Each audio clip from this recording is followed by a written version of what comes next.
Ladies and gentlemen, welcome to another episode of Scoreboard Keepers. We have a very special show for you guys today. I am your host, the Ref, and we'll be right back in 30 seconds. Ladies and gentlemen, I'd like to welcome you to the Scoreboard Keepers. You know, around here, we don't keep receipts. We keep the score. So if you want to get on the board, make your point. If it makes sense, we'll add it to the board. If it don't, we won't.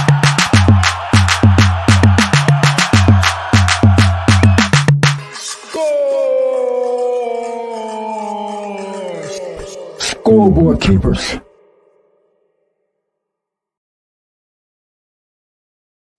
Ladies and gentlemen, welcome.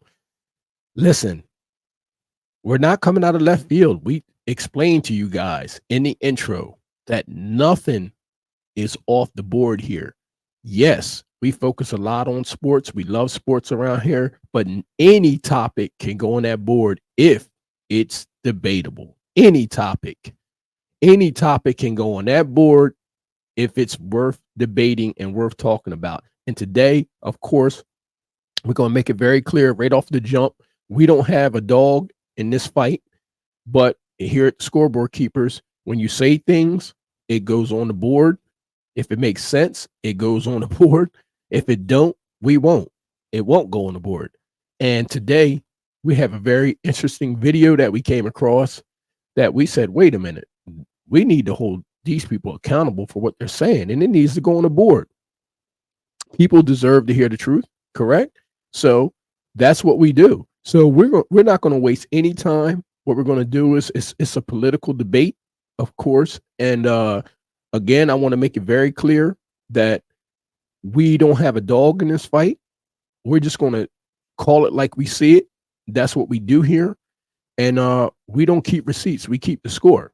So I just want to get right into it. I hope you guys like, share, and subscribe, and also comment.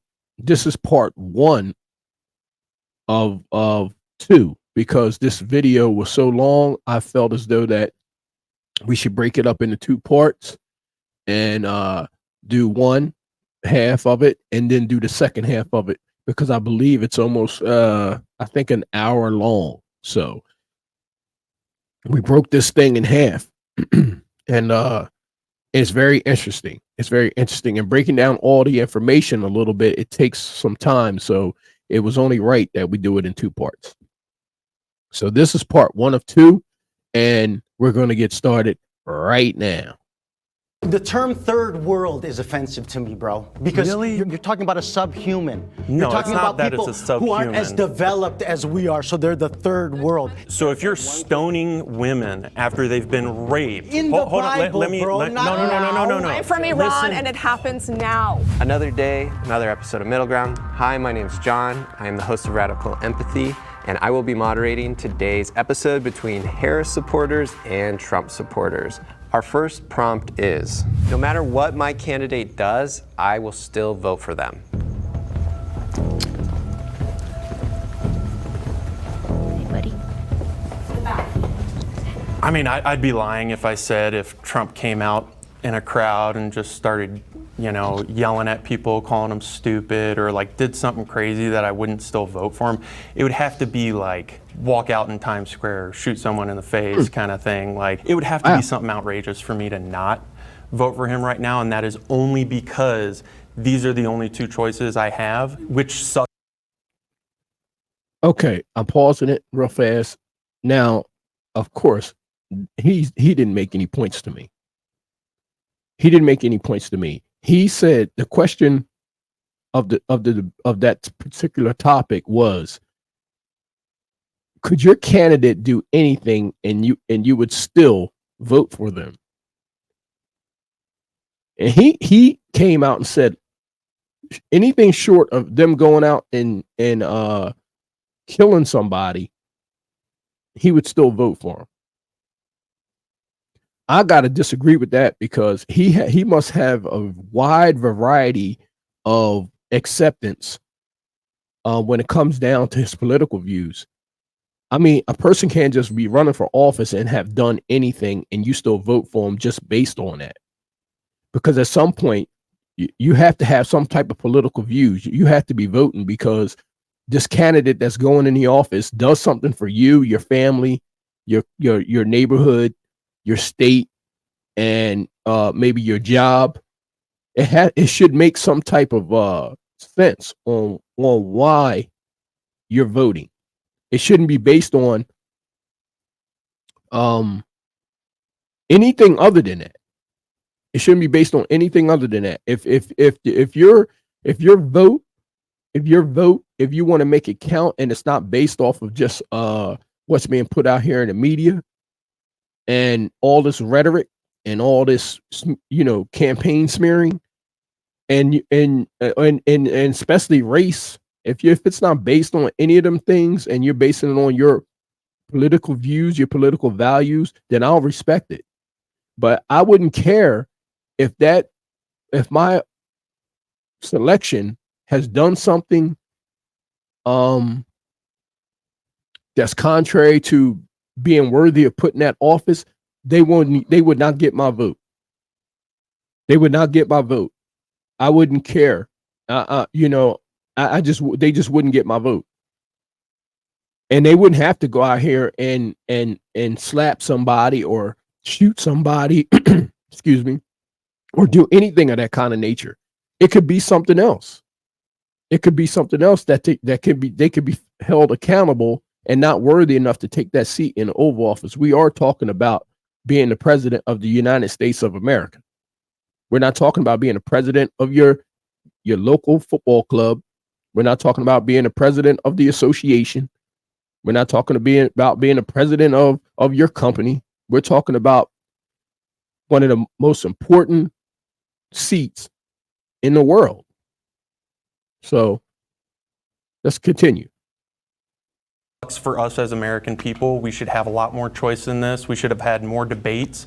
We should have had more people involved in the debates. Okay. It would take a lot for me not to vote for him just because I care so much about securing our country and my right to own firearms. So for me, Okay, I'm going to stop that right there. Now, he said that he brought up two reasons why. He wants the border protected and he wants to own firearms. See, there that word comes up again, firearms. I've been hearing it a lot. Everybody wants to be a cowboy. Everybody wants to be a cowboy. But let me explain something to you. If you live in the greatest country in the world, you have a law system in place. You have police.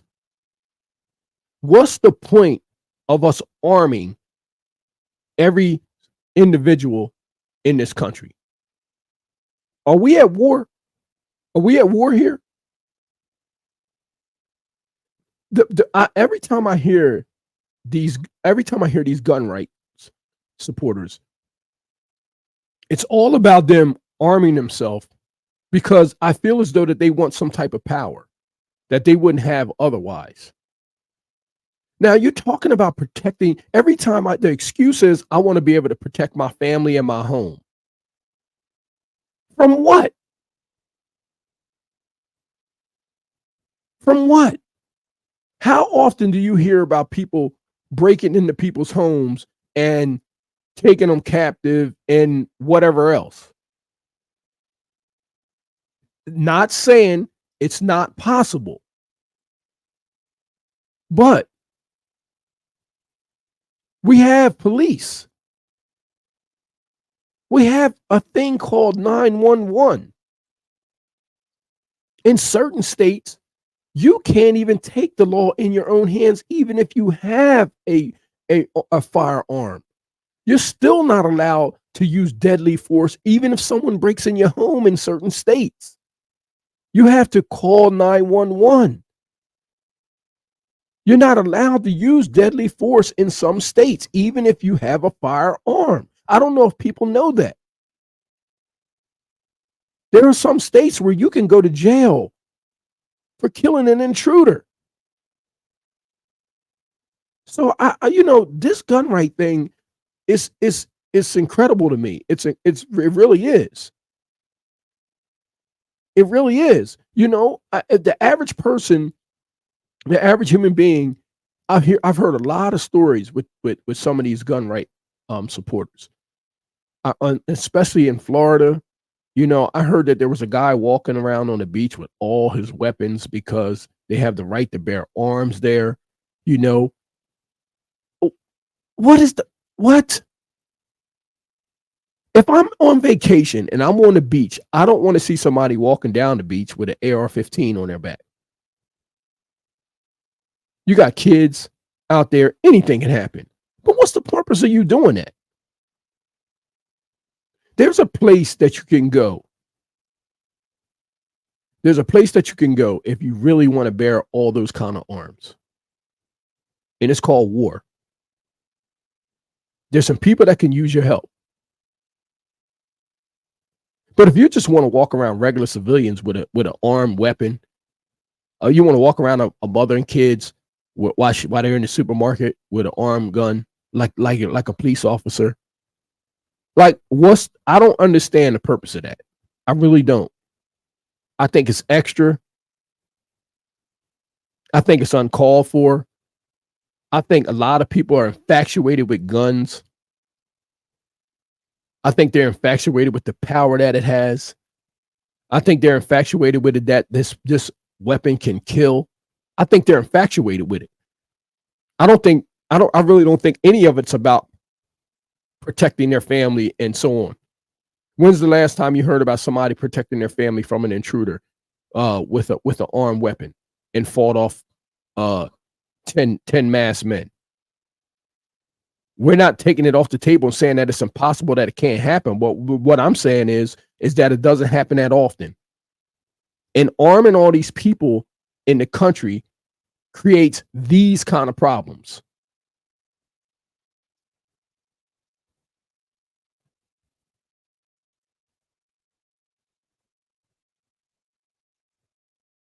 Right here.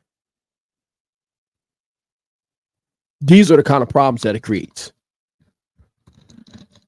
These are mass shootings in the United States since 1991. These are the kind of problems that happen when you arm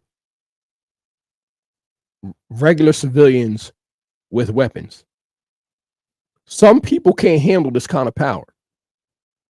Okay? I'm not going out here and giving a 13, 14-year-old the keys to my vehicle to drive. You know why? Because they don't know how to drive. They don't know how to drive. Guess what? It's a lot of people that don't know how to shoot a gun. How do I know? Because a lot of innocent people get hit in shootings. Nobody declared you to be a marksman. Nobody declared you to be a marksman. Everybody talks about their right to have to bear arms, but do you have the skill to bear arms? Do you have the mentality to be able to bear arms? Are you mentally stable enough? That's hard to determine. That's a hard thing to determine. How do I know? Because since 1991, look at 2017. This is the year when Donald Trump was in office. Las Vegas, Nevada, 2017, 58 bodies. 2017, Sutherland Springs, Texas, 26 bodies. 2019, El Paso, Texas, 22 bodies. 2018, Parkland, Florida, 17 bodies. This is all those years that I just named were why Donald Trump was in office. Remember, people, men and women lie, but numbers don't. Men and women lie, but numbers don't. So this is what we're talking about when we say, can people mentally handle that type of power? Can people mentally handle that kind of power? It's yet to be seen. It's yet to be determined. because I'm pretty sure that in that graph that we just showed, most of those people that died in there came from some type of assault rifle. I'm pretty sure that it came from some type of assault rifle. It was probably some automatic weapon. You know, it's just no telling. And no telling what the age was or what the reason. But nobody cares why somebody would be killed or injured from those type of weapons. Nobody cares. But look at this. This is a shooting report in the U.S. where in the incidents in where 4 or more people were killed or injured. So I heard what the gentleman was saying in the debate, that he wants to protect the border, and he wants the right to bear arms. Like, is that the only reason, just to bear arms? We have so many different other opportunities to be able to protect ourselves before it comes down to just bearing arms. They put so much emphasis on that. It's so much emphasis on bearing arms. If we're going to do all that, there's no need to have law. There's no need to have the police if everybody's armed. And guess what? It's not fair if you are and that man's not. It's just not. Why? If everybody deserves the right to bear arms, then it shouldn't just be for a few. It shouldn't be for a few, because that wouldn't be fair. So now we don't know what a person's going through during the course of a day, a week, a month, or a year. They could be stressed out at their job. It's no telling. We have road rage all the time. We have road rage incidents every day where somebody's having a bad day. They're not feeling good. And the next thing you know, they're shooting out their window at somebody because they have a gun in their car. Or somebody cut them off. And then they're chasing people down, giving them the finger, and doing all kinds of things. So, like I said, men and women lie, but numbers don't. The numbers show that for the majority, there's people out there that can't handle these type of weapons. They can't handle having it. They're not mature enough. They're not mentally stable enough. They don't shoot accurately enough. They're just shooting randomly. There's several reasons. Look at this graph. This is incidents in which 4 or more people were killed or injured. See, this is why we go to the numbers. I hear what he was saying in the debate. I hear what he's saying, but the numbers speak loudly against why his vote should be just about more than bearing arms and securing a border. We have Border Patrol already. What more can you do to secure it? All they got to do is do their job. All they have to do is do their job. That's it. But as much as going on in the country right now, my vote would have to come with more detail than me wanting to just bear arms for myself personally and securing a border, stopping somebody from seeking asylum to get here from wherever they're coming from. Who wouldn't want to be here? Who wouldn't want to be here? Like, let's be honest. Who wouldn't want to come to the United States of America for a new life from where they are now? Be for real.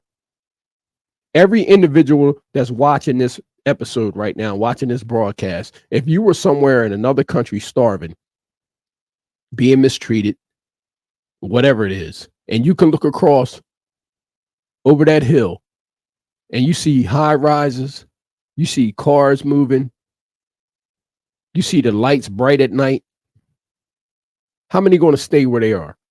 I can tell you right now, I'm seeking asylum. I'm seeking asylum and I'm going over that hill at all costs. Period. Point blank. This graph right here shows that the incidents in which 4 or more people were killed or injured, and look at the years. Okay, we all know that Donald Trump came in the office in 2017. From 2016 to 2018, those numbers started rising all the way to 2021. 2022, they dipped a little bit, rose up a little bit, and then in 2024, look at the drop. Look at the drop. That's a significant drop. And we're already in the month of October. That's a significant drop. And I don't know why that number dropped so significantly, but maybe they started putting in some laws trying to prevent these people from getting these automatic weapons. But that's a significant drop. And it doesn't matter what the debater says. Men and women lie. Numbers don't. And this is why we're fact checking them here. So no matter what he says, the numbers show that we can't handle bearing arms. We can't. Not all people can handle bearing arms, but guess what? We all live in the same place. So if somebody does something wrong, it makes it bad for all of us. It makes it bad for all of us, whether you want to believe it or not. You know, it's just what it is. Let's continue. Let's move on. This is good. This is why I was telling you people, this is good. This is why I said we're going to break this up into 2 parts and just break it down meticulously. And you know, not just go off of what somebody's saying. Let's pull out the numbers and let's see what's going on. And let's see why the laws are the way they are, or the problems are happening because of what's going on. The numbers show. Let's go. Kamala's character. And so even thinking if she does the worst thing ever, would I still vote for her? Yeah, because I know the worst thing that she could do wouldn't even be the best thing that Trump does, right? Like the bars are very different. In addition to that, of course I'm going to vote for her because Trump is such a terrible alternative. I'm afraid to see what our country would look like. I'm voting for Kamala for. I got to disagree with what she says. I got to disagree with what she just said. Now, the reason I disagree with what she said is because she made it comparable to Donald Trump. And coming to, you know, not to Donald Trump's defense, but we're being fair here with the information. We're not here for one person or the other. Again, we don't have a dog in the fight. But she said, you know, that her worst thing isn't the best thing that Donald Trump could do, which is, I totally disagree, because if you do something wrong, it's wrong no matter if you're Donald Trump or if you're Kamala Harris. It doesn't matter who it is. Let's be honest. It don't matter who it is. If a candidate does something wrong, it shouldn't be compared to another individual. It should be, what this candidate did, is it contrary to your morals and your values in life and what you go through during your everyday course? Is it contrary to your walk? Is it contrary to your walk of life on what this candidate did that could change your vote? It shouldn't be, well, Donald Trump did this or Kamala Harris did that. No, it should be you. It should be based on your level of expectations. And this is why I said that some people are guilty of some of these same things, which is why they're so acceptable of anybody being in there. So they don't really care if something has gone on, if your selection have committed a crime. They really don't care. They would put anybody in the office. You know what I mean? But by no means are we excluding Kamala Harris, because we know Kamala Harris has some issues with Jamal Truelove. Okay. Who's Jamal Truelove? Jamal Truelove was framed and convicted of murder. He was framed and convicted of murder and did 6 years in prison, while Kamala Harris was a district attorney in San Francisco. This man did 6 years in prison being falsely accused of murder. Now listen, I don't know about y'all, but like anything could have happened to that man while he was in jail. Anything. He could have went to prison and never made it out. Just because somebody didn't do their due diligence in trying to vindicate this man. Somebody dropped the ball when it came time to vindicate this man. Because I don't know what came out 6 years later where this man could have found his freedom, yet have already done 6 years in prison. Mind you, he won a $13 million lawsuit against San Francisco for being wrongly convicted. $13 million. And this is on Kamala Harris' watch. So once again, I disagreed with what she said. That's why neither party that have spoken so far has put any points up on that board yet. Because if you're going to compare a candidate to the other, then that candidate better be flawless, that you're using as an example. You can't compare one to the other and say, look, what is her worst thing is her worst thing is Donald Trump can't do the best thing. No, you can't say that. You can't say that at all, because let me tell you something. Nobody would want to be responsible for sending a man to jail wrongly convicted. I mean, you swore an oath. You swore an oath. Your job is serious. Being a district attorney, your job is serious. You better make sure that you are sending the right person to jail. Just last week, a man was executed. I believe it was in South Carolina. And the information came out that the star witness that testified against him admitted that he lied. Now that he's grown, he admitted that he lied and said that the man wasn't the one that did the murder. But why would you wait till now to do that? If they were to overturn that conviction, this man gets out, he's going to sue for big time money. He's going to sue for big time money. And they were looking for clemency, and he didn't get it. And he didn't get it. They turned it down. They didn't want to hear the new evidence. And he was looking to get pardoned. And they killed that man.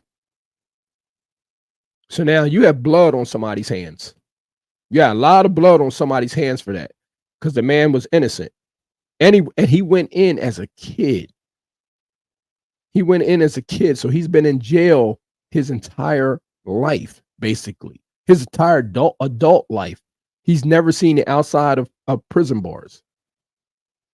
And his number came up to be executed, and he received lethal injection. And he is no longer with us. And this is after the star witness that testified against him admitted that he lied on the stand. That's crazy. So yeah, I totally disagree with what she just said, but let's continue. Reasons. January 6th made Trump ineligible in my eyes. He's a traitor. He disrupted 200 years of peaceful transfer of power for his own selfish reasons that he now admits that he lost by. I agree. And as you can see, I'm adding points. As you can see, he's on the board because he's absolutely right. January 6th, there's no excuse for that. And the reason I'm putting points on the board is because I have to agree with this point. What we showed and what we displayed on January 6th wasn't about just here. I want you to listen to me clearly. Listen to me clearly.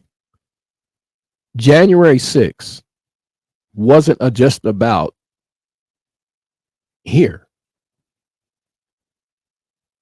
The one thing that bothered me the most about that situation was that the world was watching. Now, if you leave your house and your neighbors continually see your door unlocked, or they see the keys in your car, or they see the money left on the counter, eventually something's going to be missing. When you show that there was no defense to one of the highest buildings in the land, people look at that as a weakness. In the eyes of the world, that was considered a weakness, a weak point. That we can get that close to that building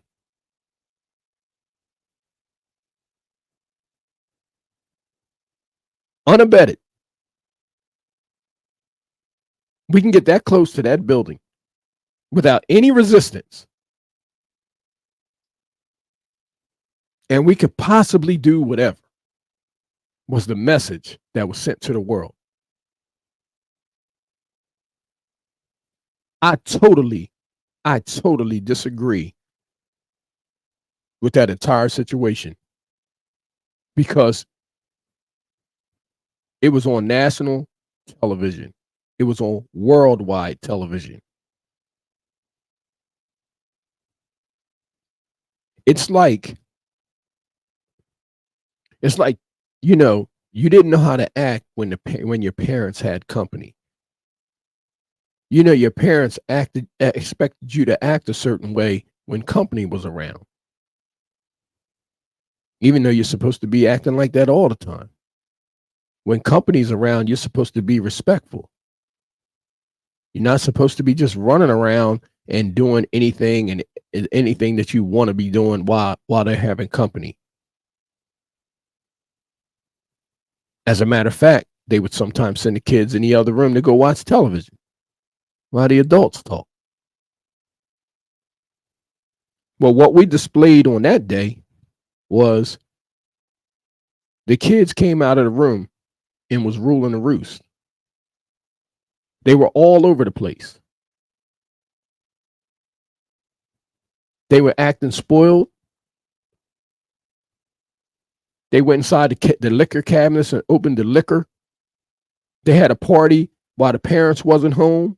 While the parents and their company went out, they came back, they was having a party inside the house. They were all inside dad's liquor cabinet. They was eating all mom's snacks. Popcorn was everywhere, all over the floor. Nobody cleaned up after the party.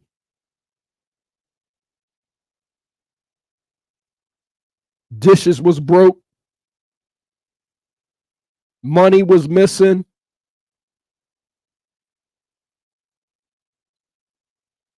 Nobody cleaned up all the trash off the front lawn. Beer cans was everywhere. See, you get my drift. Somebody was having a party while the parents wasn't home.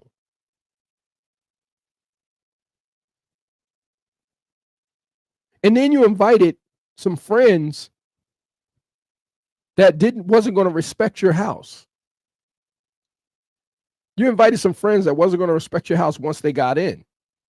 They was going to tear up. See, the world was watching. We're supposed to have a little more respect. We're supposed to show a little more respect to a building like that. We're supposed to show a little more decorum, a little more respect. That even though we may have some issues, we're not going to show the world that there's a weakness to leadership, no matter what's going on. Listen, you're not the only person on the planet. The world is watching. How can you be the leader of the world and showing a weakness at home? You know what I mean? Your dad's the head football coach.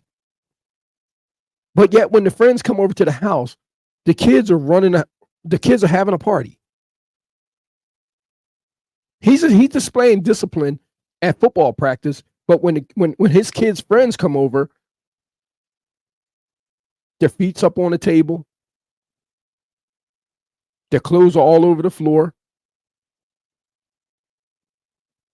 the dishes is left on the table, their bed's unmade, the trash is 9 feet tall. Listen, the world is watching. You got to always remember that. And this is why I put a point on the board, because I'm in support of that. I'm in support of what this man is saying right here. January 6th was totally uncalled for and unnecessary. I don't care what your plight was. You don't show the world that there's a weakness to where you live. Because guess what? Eventually, they won't respect it.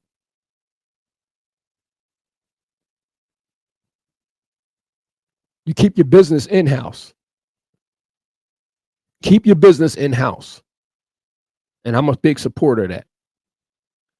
So let's go. 1 point for the supporter of Kamala Harris. And once again, we don't have a dog in this fight. We're going to call it like we see it. A whisker, sarcastically, according to him. Let's bring in our disagreeers. Okay, disagreeers. Well, I'll go first again. Like, one of these two people are getting in.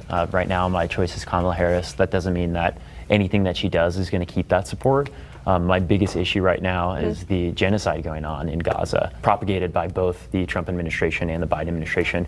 You could say that prior to October 7th, there was peace going on between Israel and Gaza, as I've heard a lot of Trump supporters say. That's just factually inaccurate, especially with the Abraham Accords, especially with moving the embassy to Jerusalem.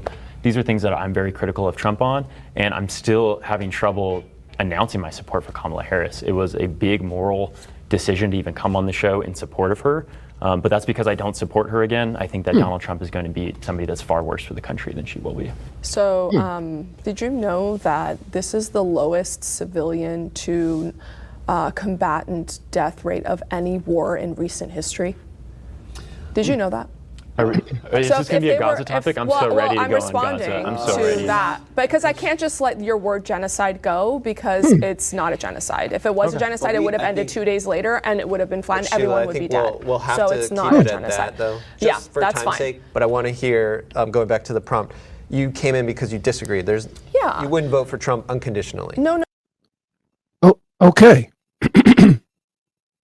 Well, that was a good dialogue. But you know what we do here at the Scoreboard Keepers, okay? We want to fact check. Now, if you noticed, right, you know when you throw certain words around, they hit different. They hit harder. Just like that's why people curse. That's why they use curse words. Because you can say one curse word and it'll have more impact than somebody speaking quiet, respectfully. It's the impact of the word. It's the impact of the word that is that carries the power, right? So that's what just happened just then, right? The supporter for Kamala Harris used the term genocide. Now, when you use the term genocide, that word is disrespectful. It makes a person want to fight. It makes a person want to fight. It makes a person want to survive at all costs when you use the word genocide. And that's what the supporter of Kamala Harris just did. He brought up a term, genocide, and he had pushback on it from the supporter of Donald Trump, who said, I can't let you get away with the definition of genocide, because if it was genocide, they would have went in 2 days, everybody would have been gone. Now, I semi agree with what she's saying, but she still didn't clarify her point. She still didn't go in depth in her point, which is why we're here. Okay? Which is why we're here, because we wanted to touch on this topic a little bit. Now, I can't allow him to get away with that word either, because it was just a word that he used for impact purposes. He just threw it out there as if it was just a regular word. But he might as well had just been cursing, because it carries the same impact. It has the same power as a curse word. Genocide. Like, think about it.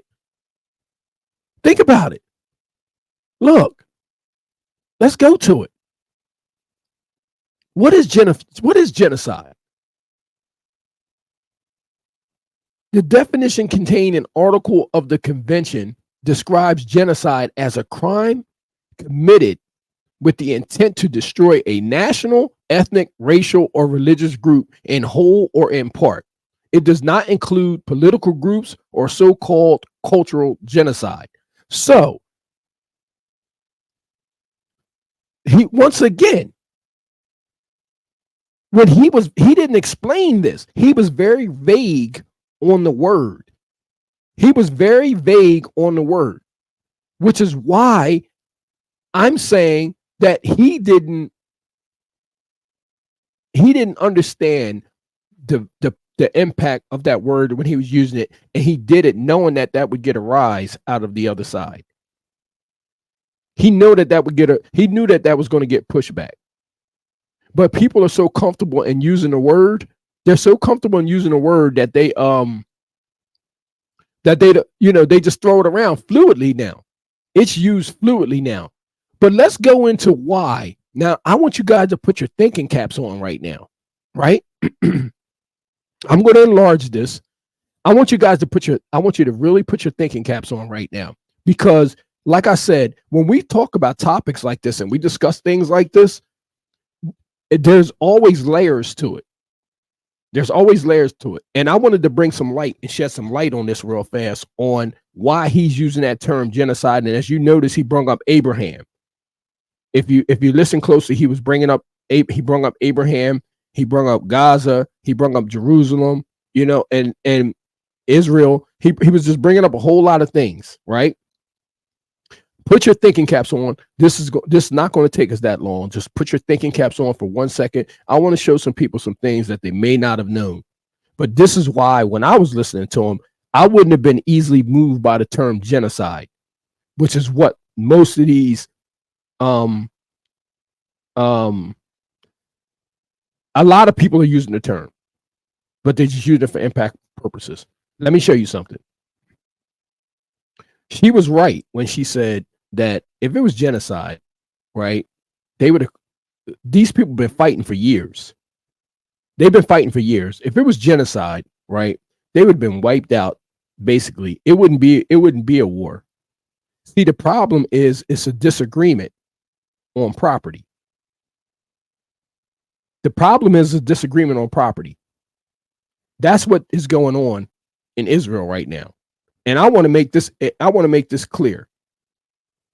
If you don't do the research and somebody uses the term genocide, the only thing you'll know is you'll be out there fighting for something that you don't even fully understand. You just hear the word and you're just ready to fight because he just brung it up. Now, he used Abraham, but he didn't bring up the information on Abraham. But fortunately enough, we here at Scoreboards know about this. Yeah, we know about this. Okay. Abraham had two sons, Isaac and Ishmael. Isaac and Ishmael had had sons. Isaac's son was named Jacob, as you see here in the blue, right? Right? Abraham had Isaac, and Isaac had two sons. Jacob and Ishmael. Okay. And what you have here is Jacob was the father and the progenitor of the 12 tribes of Israel. Okay. So follow me here now, right? Abraham, they used the Abraham, he brought up Abraham. Okay. Now, Abraham had two sons, as I told you. Okay. Isaac and Ishmael. Okay. Isaac had a son named Jacob, where the blessing from Abraham went through. Okay. Now, as you can see here in all the blue, they're calling it Jacob because this land was promised to the 12 tribes of Israel. And if you look over to the left towards the water, if you look over to the left towards the water of the Mediterranean Sea, Gaza is over there. Gaza is over there. Okay. That's coastal. It's like coastal. It's like a coastal, that little strip right there. Okay. But here's where we have problems, right? You see Edom down there. Okay. And you see Moab. You see Aram. And then you see the Arabian desert. Okay. You see things. Okay. Look here. If you know anything about biblical history, and if you read the Bible at all, okay, and they do, which is why they know about Abraham. But what they don't understand is if you look right here in the red, right over here, you see Ashdod, Ashkelon, the Philistines, and you see Gaza, right? But if you look at this land where I showed you in the blue where it said Jacob, right? That was the kingdom of Judah. That land, it all belongs to the kingdom of Judah. It all belongs to the kingdom of Judah. That's who that land belongs to. So according to the Bible, the breakdown of these land and that property was given to certain tribes of the 12 tribes of Israel, and wasn't nobody else supposed to be there. And if you can look right there to the left, it says Philistines, right?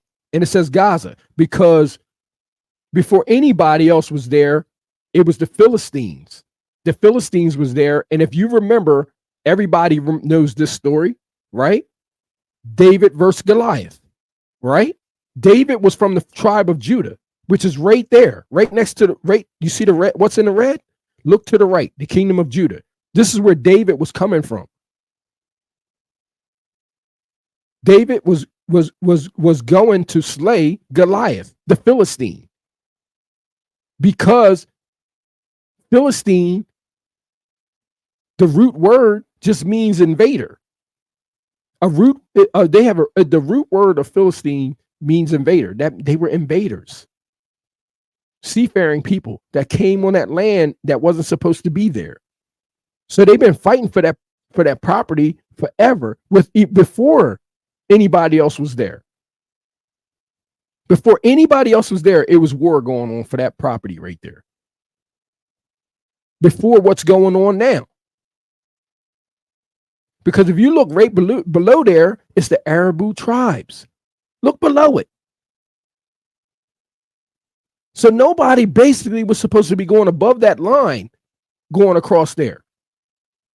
Nobody was supposed to be going up in that property. But that's where they are now. That's where the fight is going on now. That's where the fight is going on now. So this is what I'm saying. People are not, they're using this term. This is why they're saying that there's genocide going on right now. No, this fight is about property.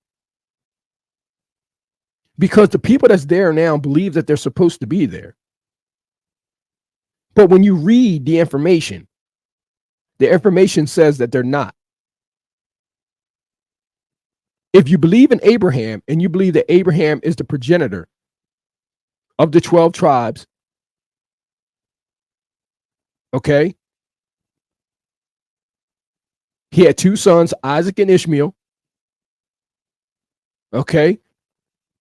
But he passed down his blessing through the line of Isaac. This is what the book says. The book says that Abraham, he sent off Ishmael and Hagar, his maid, which was his mother. He sent them off into the wilderness. That's who Ishmael. Abram's wife was Sarah, but the handmaid Hagar, because Sarah was barren, she wasn't able to have children, right? He had a one child with Hagar, his handmaid. This was prior to Sarah being able to have children, because she didn't have a child until late in age, until she was like they said that she was like 99 or somewhere. She was up there in age. But she didn't want Hagar and this child around, so they were sent off into the wilderness. Ishmael is the progenitor of all Arab people, of all Arabs. Ishmael is the progenitor of the Arab people. Jacob is the progenitor of the 12 tribes of Israel. And as you can see, how the land is broke up. The kingdom of Israel, it's broke up. And then you see the kingdom of Judah, because Judah was a tribe, one of the tribes of Israel. That's why it's right down there. So this land right here in that red, it belongs to the tribe of Judah and nobody else. And this is where all these issues coming from. It's not about just a disagreement. They've been fighting over this land since the beginning of time. They've been fighting over this for just the beginning of time, because you have a people that know that they think that they belong there. They think that they belong there because their grandfather was Abraham. But he didn't give them that part of that land. That part of that land wasn't given to them. It just wasn't. Look, there you have it. The Philistines were there first. The Philistines was there first. There's Gaza. There's Ascalon. There's Ashdod. There's Ekron. There it is right there. This is where David went to defeat Goliath. So nobody is supposed to be there. No, this land, if you don't belong to the tribe of Judah, that land wasn't promised to you. It wasn't promised to you. You're not supposed to be there if you didn't come from that tribe of Judah. And once again, they've been fighting over that land since the beginning of time. They've been fighting over that property since the beginning of time, but nobody is bringing that information up. They're calling it genocide. They're throwing all these words out there. They got all these people in the uproar, but nobody's telling you this.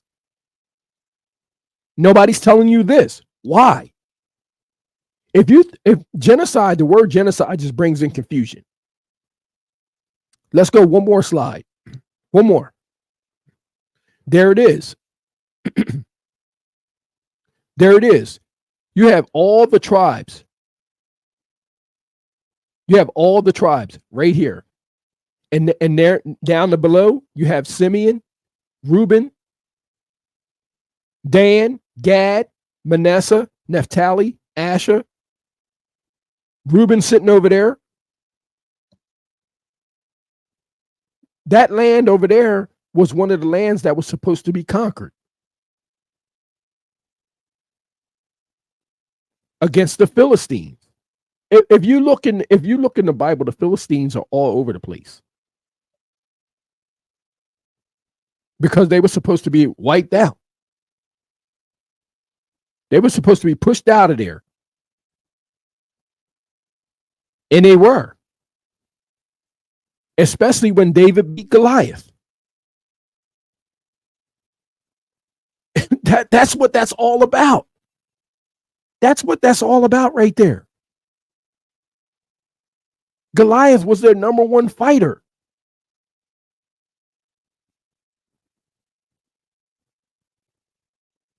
You're looking at Goliath trying to move into the kingdom of Judah. And that was their cities. Ekron, Ashdod, Ashkelon, and Gaza. People, it's that simple. It is that simple. I'm telling you that based on the facts, based on the history, that if you're not of the tribe of Judah,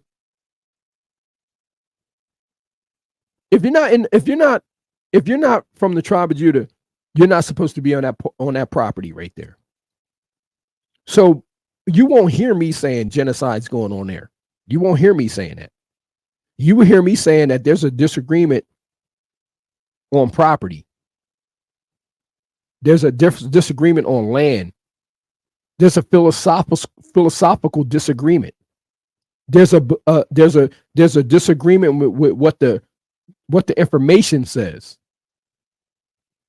Why hasn't anybody asked everybody to pull out the book, read, and figure out how that land was supposed to be divvied up if they all believe in Abraham? Because the specific instructions was left. Specific instructions was left. So let's see if somebody can ask them that. There were specific instructions left. So I'm just saying it is what it is.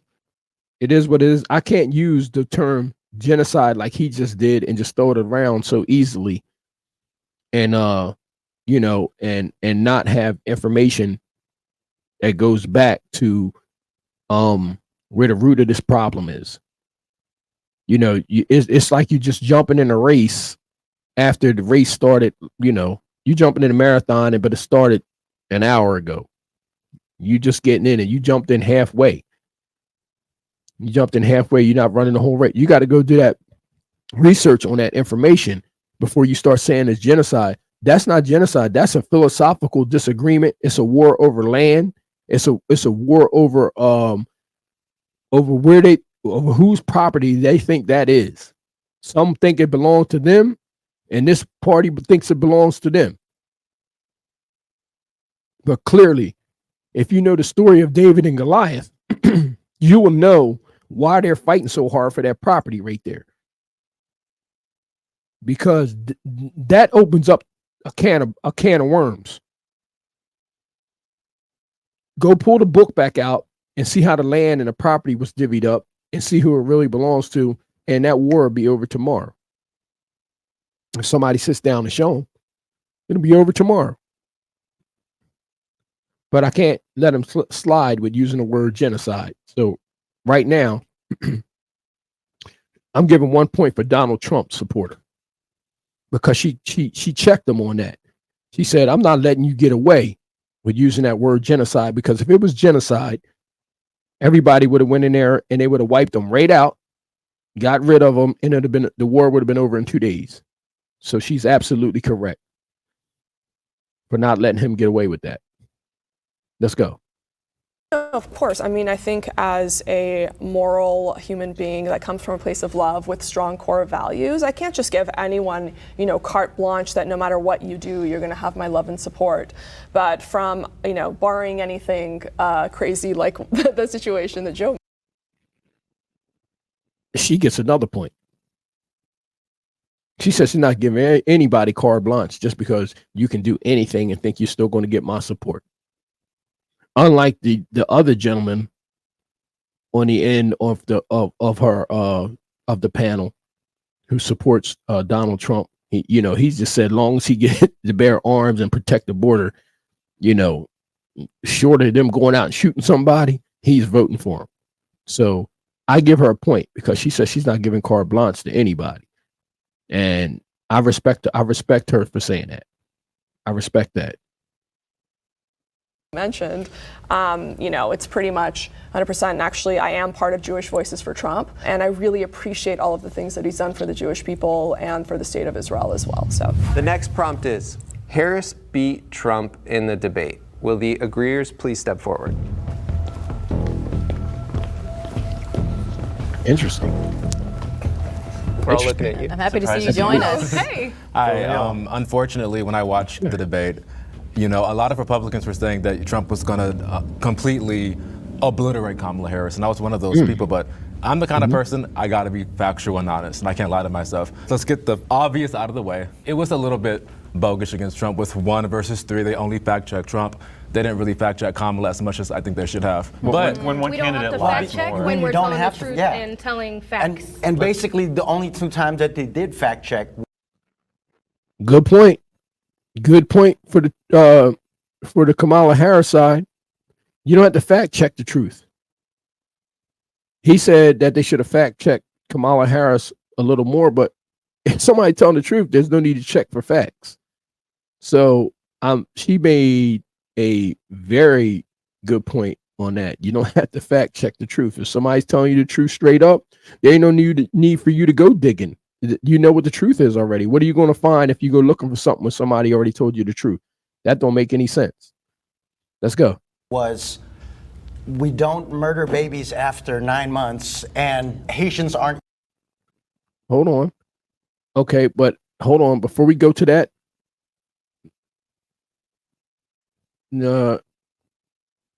let's see.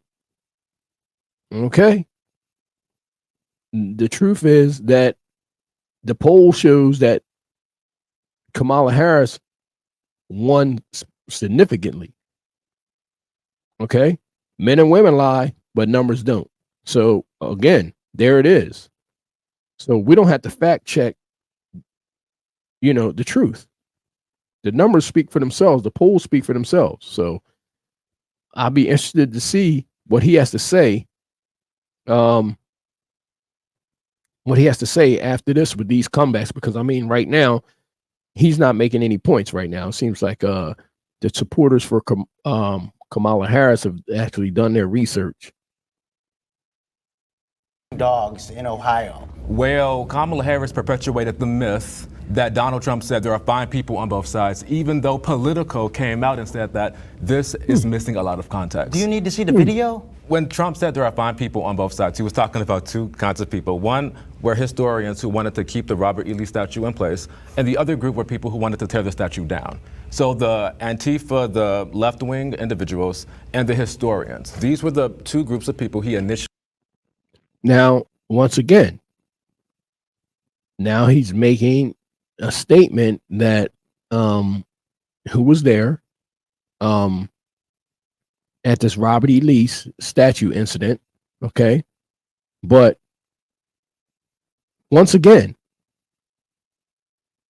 we got to go to the facts before he runs away from that topic, which seems like that's what he's doing. After they told him that you don't have to fact check the truth, he's running off onto another topic all of a sudden. See, this is what I'm talking about. This is why you go back and you check on people and you see why they're running from the issue that was at hand. He went from one topic all the way to another, and I mean at the blink of an eye. He went right into he smoothly took them right into another topic without touching on disinformation. Joe Biden down the bottom, post June 27 TV debate.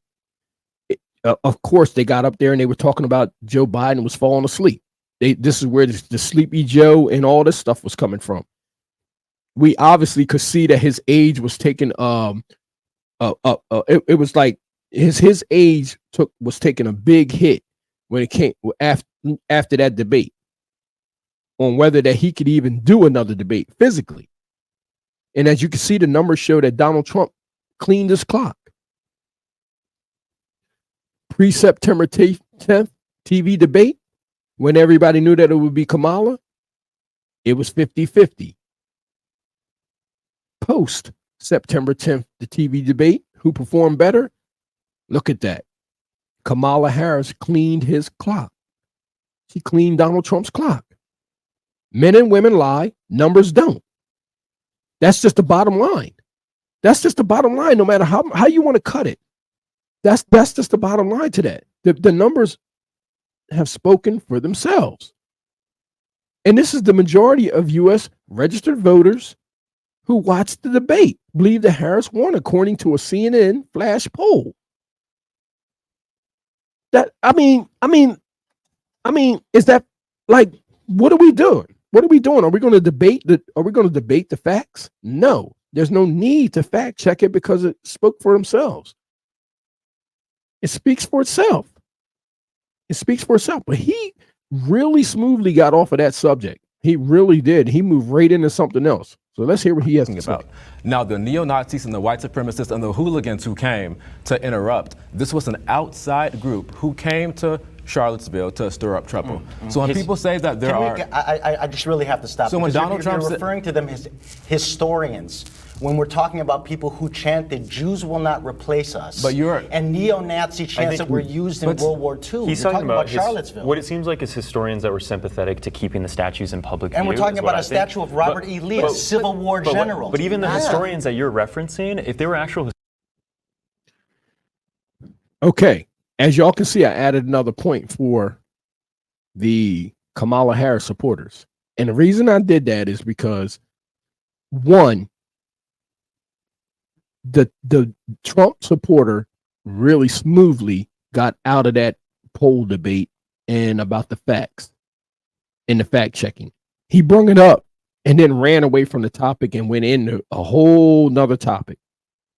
Then they counteracted on his Robert E. Lee point and told him that there were people down there that were obviously racist. There were people down there that were obviously racist. And they were saying things and mentioning things. And I remember the TV network being down there and interviewing some of these people. I heard some of it personally on what type of rhetoric was going on down there. But he's talking about this situation as if Robert E. Lee wouldn't have brung those type of people to that area. Well, who was Robert E. Lee? And why would this even be in question about what type of people showed up?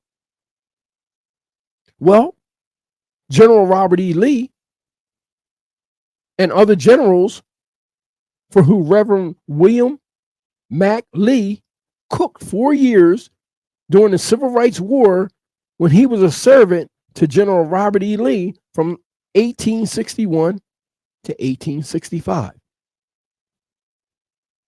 General Lee was a slave owner.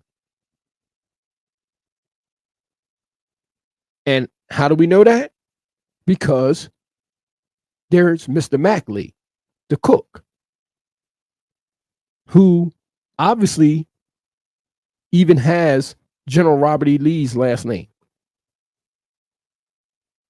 So he cooked for General Robert E. Lee for 4 years as a servant.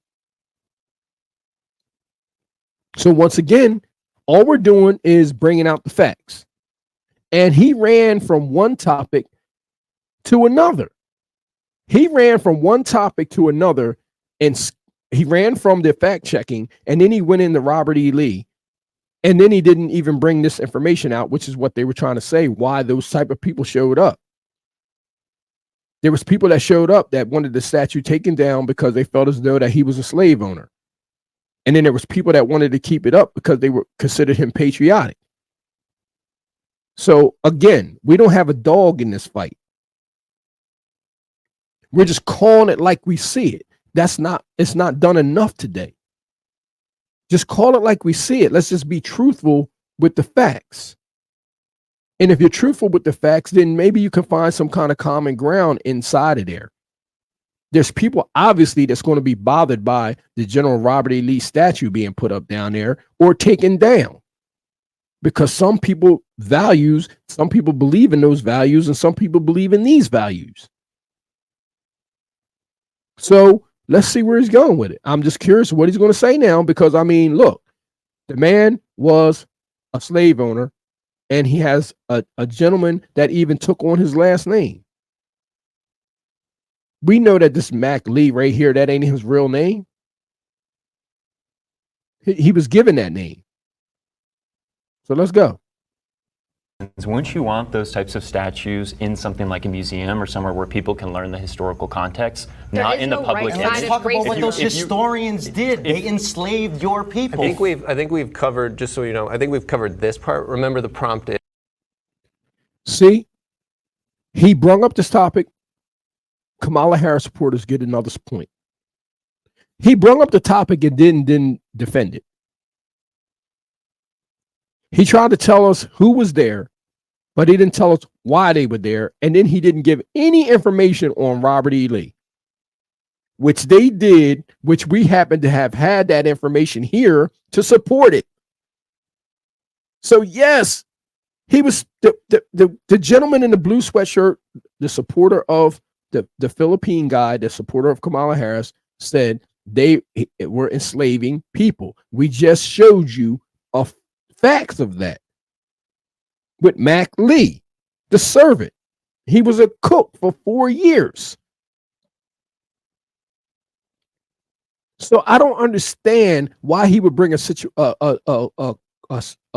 issue up, a subject up like that, and then not have the information on it to defend it.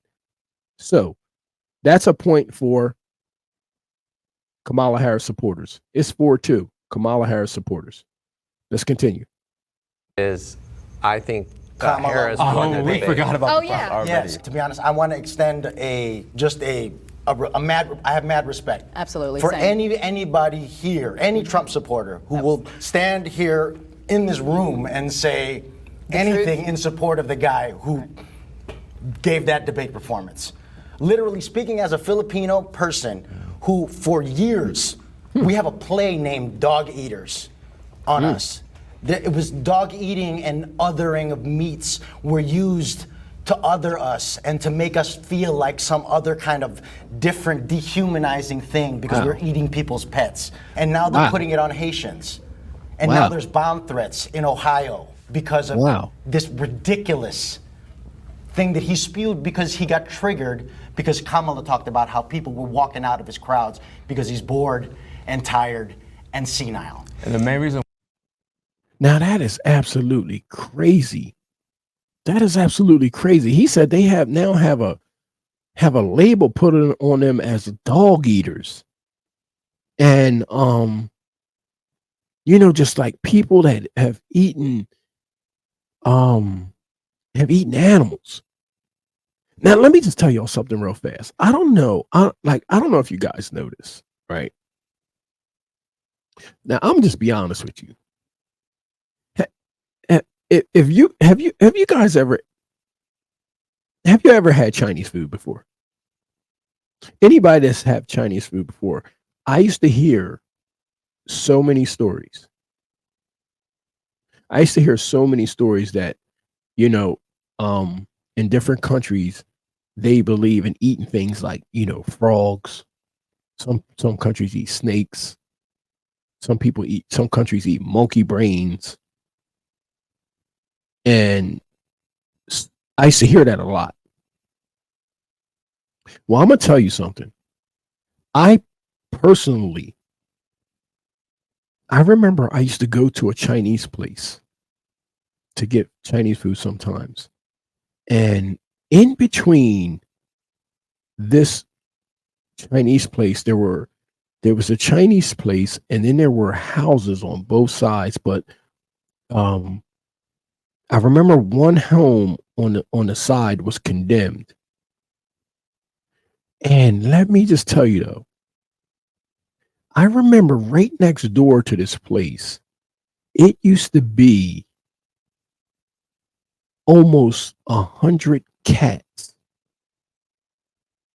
Cats that were just having babies, and there were cats running everywhere. It was the most unusual thing next to a place that was selling food.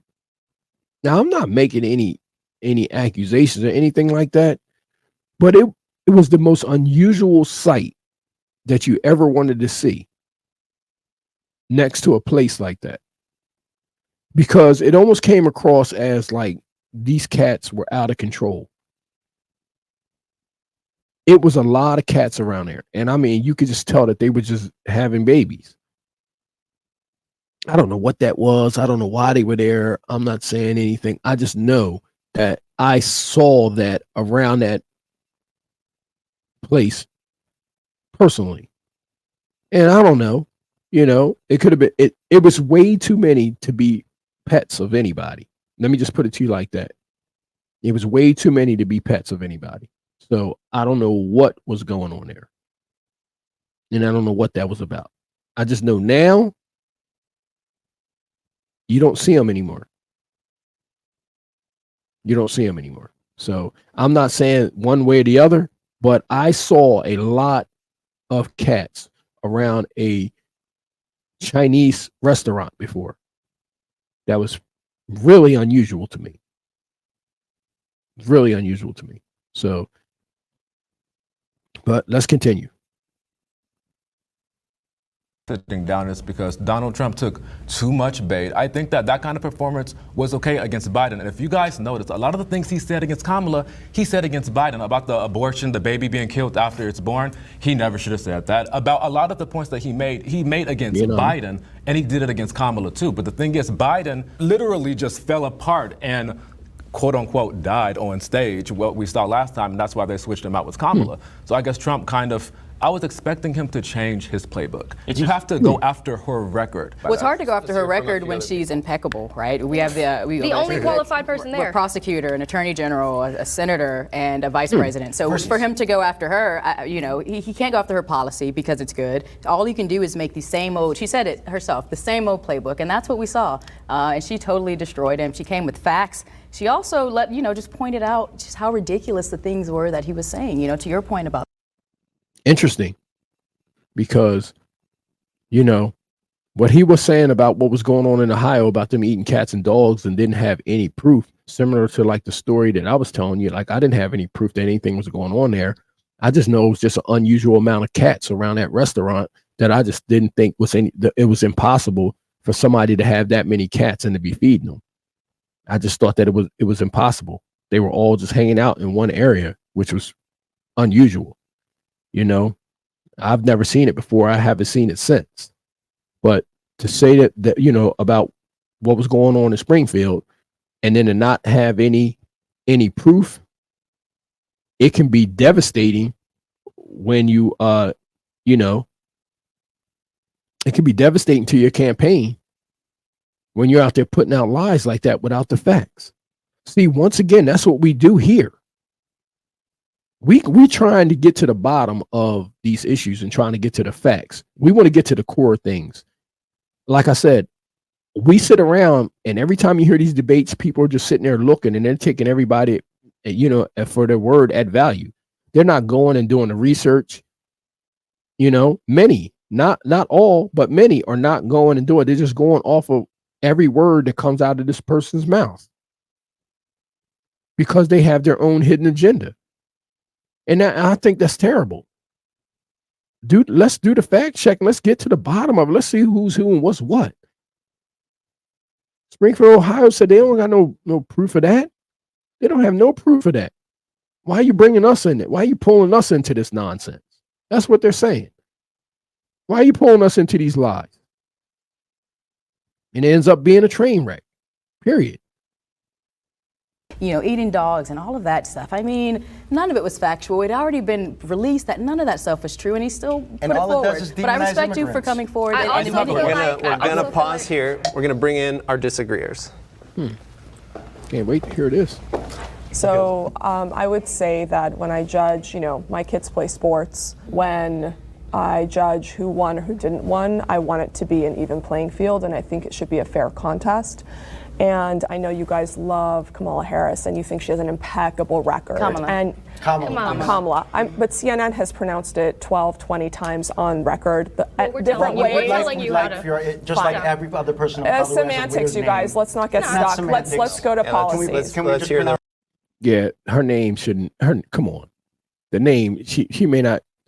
She's from another country. She may not even know how to pronounce those syllables. Just like we don't know how to pronounce the syllables in other languages. So, right now the Kamala Harris supporters they're nitpicking right now. Like, come on, not with the name.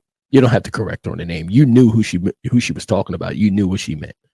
So let's move on. What's your name, right, Let's go past this and hear the rest of Sheila's. So I think that there have been a lot of things that have been fact-checked by social media influencers and commentators like myself on Ms. Harris's policies and what she said as well. Okay. And there are certainly things that could have been fact-checked on that end as well. And I want to touch Okay. I too am an immigrant. My family escaped on the back of a pickup truck from Iran in 1985 while being shot at by border police. I spent a night in the Pakistani deserts. We were caught. And we had to escape, and it took 6 months for my family to come here not speaking English. We left everything behind, started from nothing, living in a 2-bedroom apartment with 8 people in it. The reason why I say that is, America is the greatest country on earth, and to erase its history instead of learning from it is what they did in China. Unburdening what has been. Let me just finish. Unburdening what has been and looking forward to what can be is literally what was used by people trying to get rid of the old and bringing in the new world, like China the group of Communist people being Party. affected by those statues are telling you what it's doing to us. Correct. He's the one Just- that we're suggested talking to go a into lot a about museum. this statue, Seriously, but can we we do talk want about to hear the about the debate. Let's just switch back. Wait, no, we can't just switch back right now. Now, this young lady, this Trump supporter, she came up and she gave her spew about what it took for her family to get there, and obviously she doesn't have a understanding on why that statue rubs some people the wrong way. And since she doesn't understand the facts, well, let us show her why this statue may have rubbed some people the wrong way. Because General the servant that General Robert E. Lee had, Mr. Mac Lee, this is where he came from. To be sold, a cargo. Okay? He may not have been on this particular ship, but I'm pretty sure he probably has some kinfolk on there. To be sold, a cargo of 94 prime healthy Negroes, consisting of 39 men, 15 boys, 24 women, and 16 girls in the brigantine Dembia. Francis Bear Mafter from Sierra Leone. Okay? This is where Mac Lee, that servant he had, came from. And his transportation, you said that your family, it took you 6 months to get here, and you lived in an apartment and you were being shot at. And you, mind you, you have 2 African American people sitting across from you, so you have to know your surroundings and know who you're talking to. Okay, so you come from Iran, you said, or you said you came from somewhere in that area, and how long and what it took for your people to get there, and yet you were talking to two people across from you that support Kamala Harris, and they both happen to be African American, and you're telling them your plight of how your family got there. Yet they're talking about a man that had enslaved their ancestors. So you got to know who you're talking to. So if you guys look at the dynamic, the reason I'm pointing this out is because this is why you have that animosity right there in the middle between them when they're talking, because nobody's dealing with the facts. She's bringing her plight. She's talking to these people, but they're not even telling them their plight. But that's why I'm showing you in the midst of their discourse. Okay? Because she said her family, it took them 6 months to get over here, and then they were in an apartment. In an apartment. Well, the people that you were talking to across the way from you had people that came here on ships. In the bottom of those ships. So you got passionate information that's coming out, and you have a young lady supporting Donald Trump that's talking about how hard it was for her family to get here, right? Who came willingly, right? Talking to people that on the Kamala Harris side who have ancestors that came here unwillingly, right? And they didn't, when they got here, they didn't go into apartments. They went on plantations, the other P. Okay? They came here and they went on plantations, not in apartments. They traveled in the bottom of ships, and it took them 3 to 6 months to get here in those conditions. Because the average ship to get here could take up to 90 days coming from Sierra Leone. Mind you, they were unwilling. They weren't willing participants. They weren't willing participants, and guess what? During the course of that trip, 15% of them didn't make it. They either died from some type of sickness, dehydration. It's no telling what was going on, right? I'm pretty sure that they didn't have enough food on the ship to feed these people.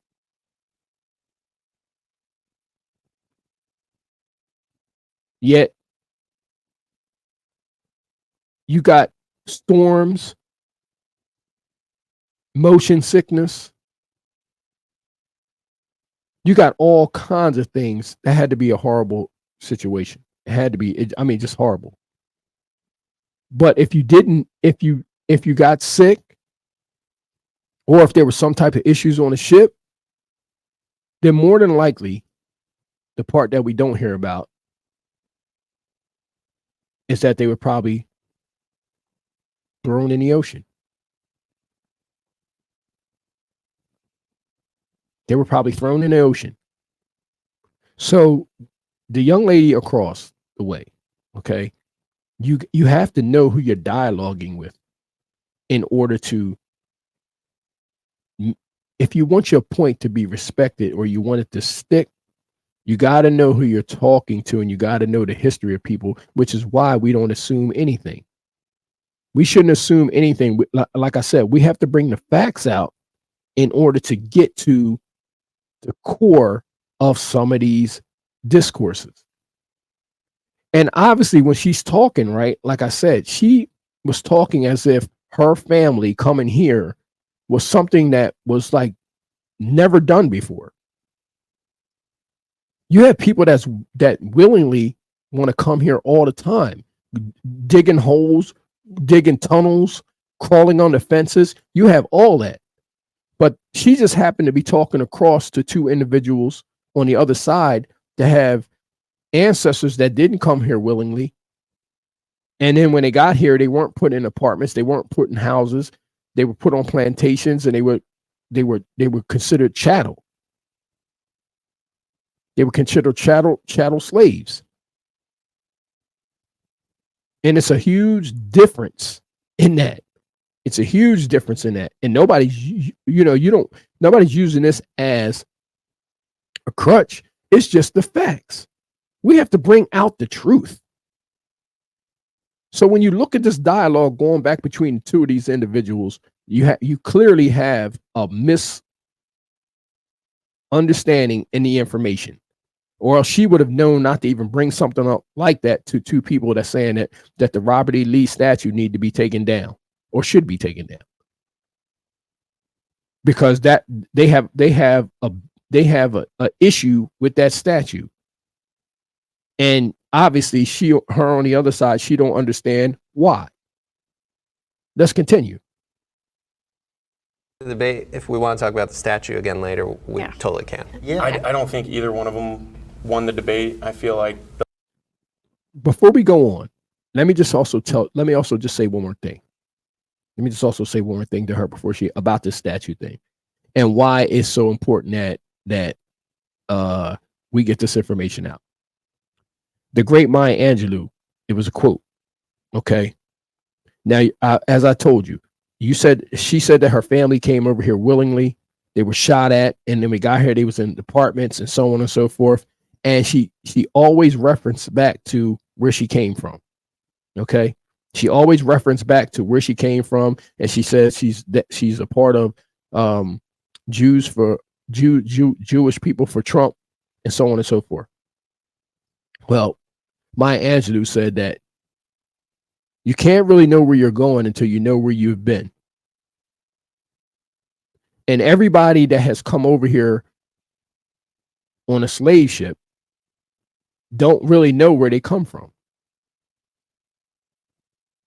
They know that they come from Africa, but there's over 50 countries in Africa. Nobody knows exactly where they come from.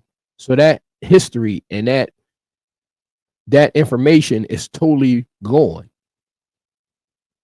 So it's from a slave ship from Sierra Leone to the transatlantic slave trade to the Americas, and then after that, all the information just like gone.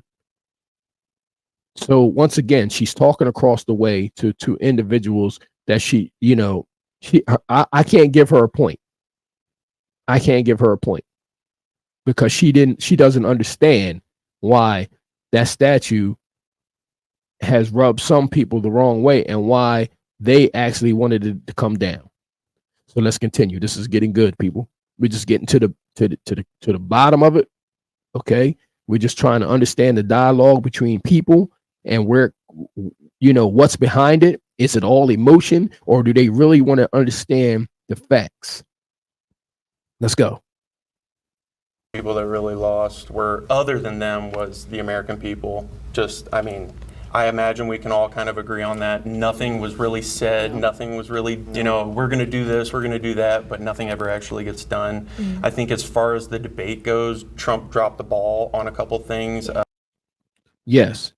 According to the numbers, he absolutely did drop the ball. Because a question was asked, if the election was held today, who would you vote for? If the candidates was Kamala Harris or Donald Trump, or if it was Joe Biden or Donald Trump. And in both polls,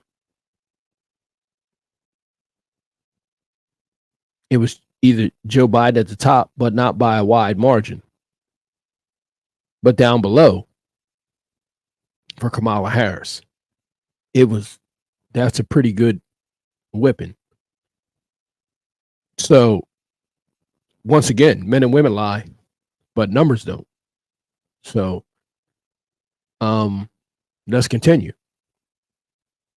Medicare or Medicaid conversation or question that he received. He kind of dropped the ball on that one. But other than that, it was just a bunch of zingers and like back and forth and all about ego. putting your hand up to make sure that the other side knows that you're judging I'm judging you, Trump. Like it was more show than anything. Kamala handled herself. I'll give you that. Like Kamala did a lot better than a lot of people thought she did. I think that's why a lot of people are saying she won, because we all, she did better than Biden. And anybody that did better than Biden, it's like, hell yeah, we have a winner, guys. No, the numbers said she held her own. That had nothing to do with her just being better than Biden. As we showed you on a previous chart. Before her debate even took place, it was 50-50. Before they even knew what she was capable of doing, it was 50-50. Before they even knew what she was doing, it was 50-50. I showed you that. So once again, he's trying to make a point, right? But his point, he can't make that point. He just threw something out there, right? And if you were just listening to it, you would have just taken him at face value for what he said. But the numbers say something different. The pre-September 10th TV debate. This is by a CNN poll. It was 50-50 before she even stepped on the stage. So it didn't have anything to do with Joe Biden. It wasn't just because she did better than Joe Biden. She did better than Joe Biden before she even walked on the stage. So what are you talking about? What are you talking about? This is what I'm saying. When you just throw things out there, and like I said, if you didn't go look it up, you would just take him at his word. He clearly does not understand what the information says. And it makes me think that he's just going off his own personal agenda. And that's what it makes me think. It wasn't about nothing that he just said. Let's continue. But at the end We of all the day, agree that was a low bar. Yeah. We're going to reset. Hey, before we go any further, we want to take a moment to say thanks so much to Straight Arrow News for powering the fact checks in this video. Straight Arrow News is an app. We're going to let this go by. They're obviously doing a promotion. I'm going to let it go by real fast, and then we'll get right back to the information. But ladies and gentlemen, like I said, it is so important that we go and we look certain things up, man, because I'm telling you, like the information, some of the things that they say, the information is right there, but yet they're going off into something else that sounds like more of a personal agenda than it does anything else. And we can't have that. We gotta do our due diligence when it comes to this information, and look it up. Because if I was just listening to him and I didn't go look things up and for myself, I would have just believed what he just said. Played as a video. This is a quote from Trump from the debate. They allowed criminals, many millions of criminals. They allowed terrorists. They allowed common street criminals. They allowed people to come in, drug dealers, to come into our country. And they're now in the United States. And I think they probably did it because they think they're going to get votes, but it's not worth it. If you agree with that quote, step forward. Interesting. Oh, it's just this. Okay. From that quote, at least from what I got personally, was he was talking about the illegal immigrants that aren't being background checked, that are being let in. Personally, to me, my grandparents and my mother are immigrants. They're not from here, and they came here and they worked very hard to get their residency and their citizenship, and they went through all the bells and whistles to get through here. And so they're letting people in. I mean, it's affected so many of my friends that live towards the border of San Diego, places like that. They are letting people in that are criminals, that are not being checked well, or at least not being checked at all. And I think that's what. Ladies and gentlemen, see, now this is what I'm talking about. Now, it sounds like emotion coming in from this young lady right here. It's they did this, they did that, they're letting this in, They should do background checks. And the my lady, respectfully, if you have people coming in from what you call illegal aliens, right? And you have no database and no fingerprints on these people, and they're seeking asylum, you can't do background checks on people like databases that we have here. You can't. Now, if you want perfect people walking over here into this country, you're living in a fantasy world. Everybody has made a mistake. You come here in order for a new life. So even if these people were a drug dealer in Cambodia, it doesn't mean that they're coming here to sell drugs. You have the presupposition that a person that is selling drugs in Cambodia was selling drugs because they wanted to be a bad person, or selling drugs because they it's a different way of to make money in that area. In some of these countries, survival is of the fittest. Some don't have a choice. The entire country is run on drug selling. If you live in a country that's selling drugs and drug cartels rule the country, and the only way you can get a job and support your family is working for the drug cartel. I mean, some of these people are just doing what they have to do to survive. And now you want them here and you want to fact check everybody. Now, are we supposed to be allowing anybody over here? Of course not. That's not what I'm talking about. What I'm talking about is that somebody that wants to seek a new life, somebody that wants to turn their life around, somebody that just wants a better life, they should all have that opportunity. They should all have the opportunity. But guess what? You don't just have to come here to have it. There could be ways to implement it right where you are. There could be ways to implement it right where you are. I know it's hard. It would be hard to do that because of the people that's in control. Some of them are corrupt. But I understand people trying to seek asylum. I really do. Because any of us, if we were in those situations, we would absolutely be looking for this. Yes. Liberty.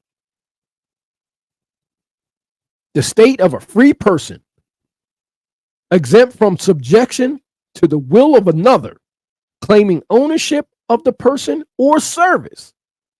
Freedom. Opposed to slavery or bondage or subjection. See, this is plain. This is plain. You're using different definition and different terms for these people, but everybody is seeking liberty. Listen, if you're thinking that you're just coming to America just to do bad things, this is definitely not the place for it. One of the strongest militaries in the world. You can't possibly think that you can come here and do that. If you do, it won't last long. I believe that these people that's coming here are seeking liberty. They can do what they were doing where they were. They can go and do bad things where they were. If they wanted to be in a bad situation and do bad things, they could have just stayed where they were. You know, you got to understand that. If they wanted to do bad things, they could do bad things where they were.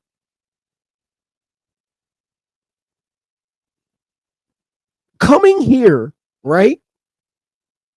If I want to ask one of those people, anybody, did you come here and think that you was going to set up a drug cartel? Is that why you came to the United States? Did you come here because you wanted to, what was the purpose of you trying to come here? What's the reason behind it? Well, I need to know that information. What's the reason that you tried so hard to come here? What is it? Did you come here? Did you travel 3,000 miles just to commit crime? Or did you come here seeking a new life? Did you come here because you wanted to do better where you were? Or did you travel 3,000 miles to do the same things that you was doing 3,000 miles away? Which one was it? Which one? Explain to me why you came here. If you came here to try to disrupt the way, you know, we have laws in this land. It's liberty here, but we have laws of the land. Do you understand the laws that are here? I have to ask these things before I make the assumption on why somebody traveled 2,000-3,000 miles or 100 miles or 100 yards to seek asylum. I have to ask those questions. I have to ask them. Because I can't believe that a person would travel that far in order to do what they were already doing. You don't have to do that here. You could have done that back there. Let's continue. He kind of has a really sassy way of saying things, or kind of just, sometimes I feel like he's not very eloquent at times. And so he says things and people are like, well, what does that mean? That doesn't make any sense. That's at least the context that I'm getting it from. That's at least what I can see, and that's at least what's been proven. So I also feel that way. I feel like a lot of the people that are just being willy-nilly let in here they're passing multiple other countries just to get to America to claim asylum in America. I don't blame anybody for coming here at all. If I was born outside of this country, I would want to do the exact same thing. Us as Americans, all of us, hit the lottery when. That's a truthful point. That's a truthful point. Now he just made a truthful point. It's 4-3. Kamala Harris team is up 1.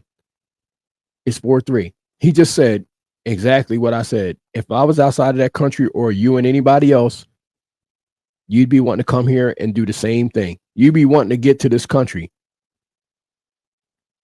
You wouldn't want to see your grandmom, your daughter, your son, your mother, your father, your brothers, your nephew, nieces. You wouldn't want to see any of them going through a struggle. If they could make it here and make a better way for themselves, you'd be all in support of that. And who are we to stop anybody from trying to become a better human being on this planet? I don't even think that we have the right to do that. If it's anybody, I don't care who it is. I don't care who it is. And I hope you would have that same type of respect for me. Let's go. When we got born here, and if you've come here legally through the process, my issue is the people that are just being let in. Oh, they claimed asylum. Here's a bank card, here's a cell phone, and by the way, show up to this court date in 3 years, promise, right? Like pinky promise, and then they just let them go. They send them to whatever city, Chicago, New York. The people that actually live there are the ones in Colorado, where I'm from. We are the ones that are actually seeing this stuff and being affected by it, whether it's people driving on the road without license plates, insurance, don't know how to drive because they're coming from whatever country they're coming from. But every single person that comes in here illegally is being counted in the census. When you count these people in the census, that's going to give people more house seats, I'm pretty sure. And I don't want to misspeak. No, you're Hopefully right. a little truth bubble will pop up at the bottom.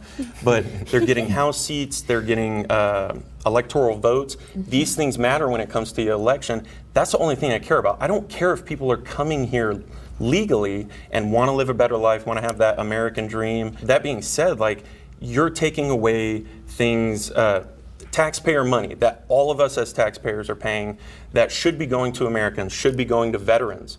Veterans are, it make up, I want to say, less than 8% of the American population, and less than 2% of Americans join the military and volunteer to join our military forces. And the fact that we have homeless vets should not be a thing. And we're just giving this money to these people that come here illegally, don't play by the same rules. I agree with one point that he just made. So it's 4-4. There's no way in the world that we should have homeless veterans. But here's where his naivete comes in. On one hand, we can have homeless veterans, and then you can say that there's people being let in to control or to have advantages in voting. So you can't be smart enough to understand that we shouldn't have homeless veterans, and then ignorant enough not to know that some of these things that are going on as far as letting these people inside of the country is not political. You have to understand that. When things like this happen, you just have to follow the money like any other thing. Anything else, you got to follow the money. How could letting illegal immigrants in here and counting them in this, why would we be counting them in a census that would affect voting? Think about that. Let that settle in for a minute. Let that settle in for a minute. Just think about that. We would bring some people in, and then it would affect the election. Now, I'm not the dullest knife in the drawer, but I can tell you right now that if that's the case, then everybody has a hand in what's going on with that. Everybody has a hand in your issue, young man. Everybody has a hand in it. The problems that you're having right now, everybody has a hand in it. And you know why you can find a lot of people in Colorado, in all of these states, Chicago, and so on and so forth? Listen, let me tell you something. Nobody complains when it comes to the workforce and starting a business, right? I can tell you right now that every time I turn around and I look up on the internet, I see somebody that's approaching these people out here at work, asking them for green cards. Most of the time, there's landscapers, construction workers, and so on and so forth. And these specific jobs, very, very specific jobs. Most of the time, they're either landscaping or they're doing some type of construction work. And then you'll have a neighbor pop out and say, "Do you guys have a green card? Are you a legal citizen?" They'll ask them that. Because these lazy business owners took complete advantage of what was going on and were hiring people that didn't have papers. Some have built $1 million companies off of some of these people, off of illegal aliens. Nobody's talking about that.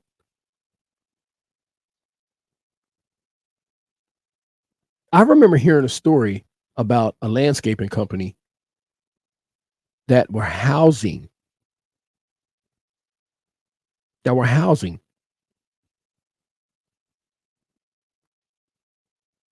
illegal immigrants.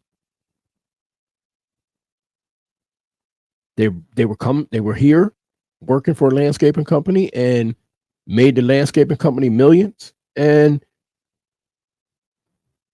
what you going to do? What are you going to do? If they're not on the books, you can pay them under the table. They're not on the books. So you can get A1 service. You're paying them under the table. And your business is thriving. So before you know it, right? So before you know it, now you can do whatever it is legally to get them in this country. But I was hearing some crazy stories. About companies doing that kind of stuff. And then all of a sudden it went from like landscaping companies to pizzerias.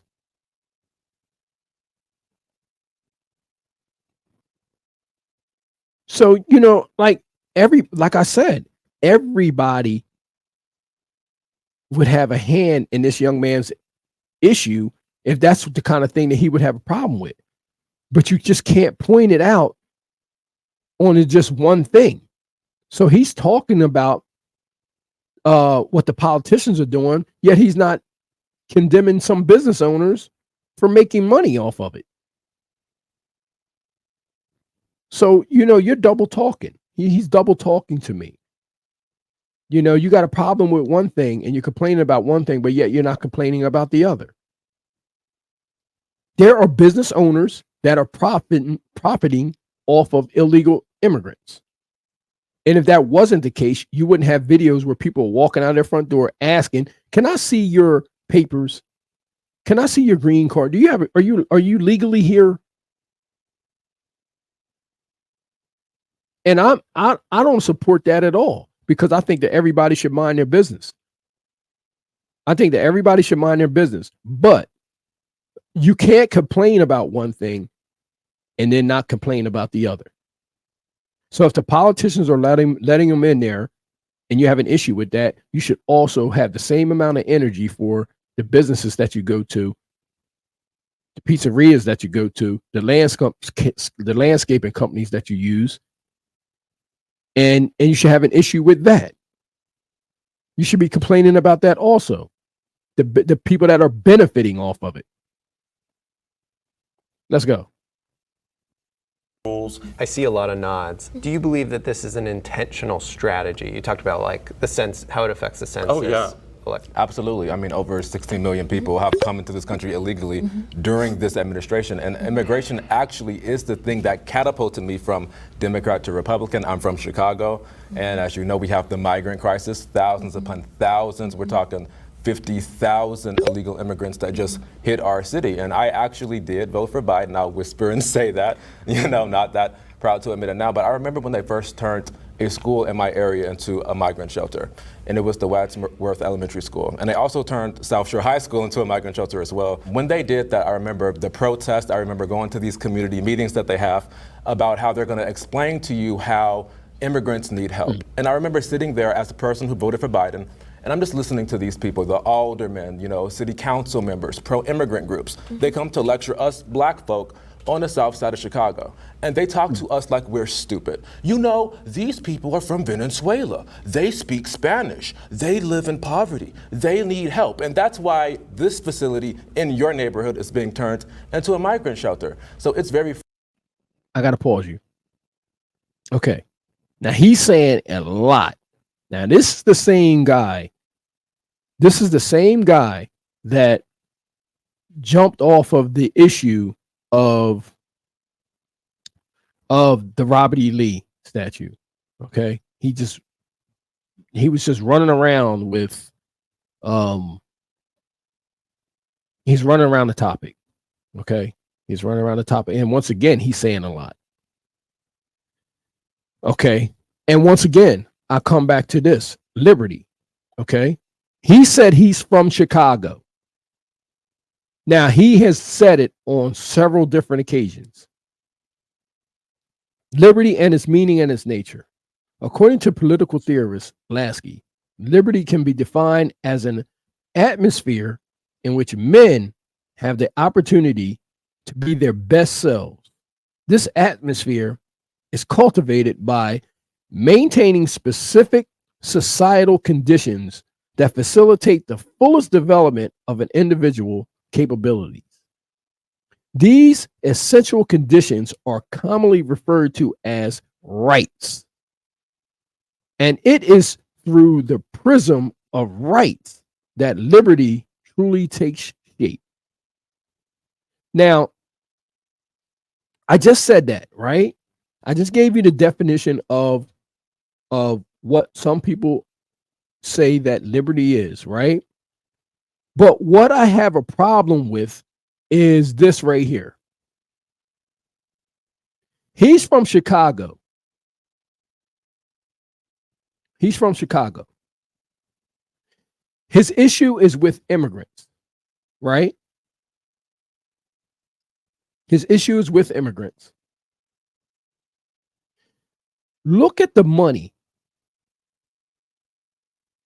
that Chicago has dished out from taxpayers for police misconduct. $384 million. $384 million. Do you know what this money could have been used for? 300. This is Chicago, people. Go to openthebooks.com. The waste of the day. It's your money. Go. This is the source. We can't say anything around without sourcing up. Go to openthebooks.com and look at this. Cops repeatedly named in lawsuits. 384 million taxpayer funded. Do you think we have the money for that? If you're from Chicago, do you know what you could have done with $384 million? You're talking about migrants, right?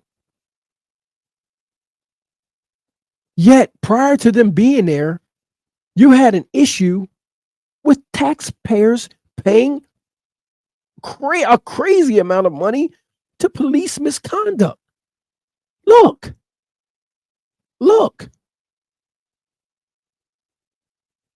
$5 million in just excessive force alone.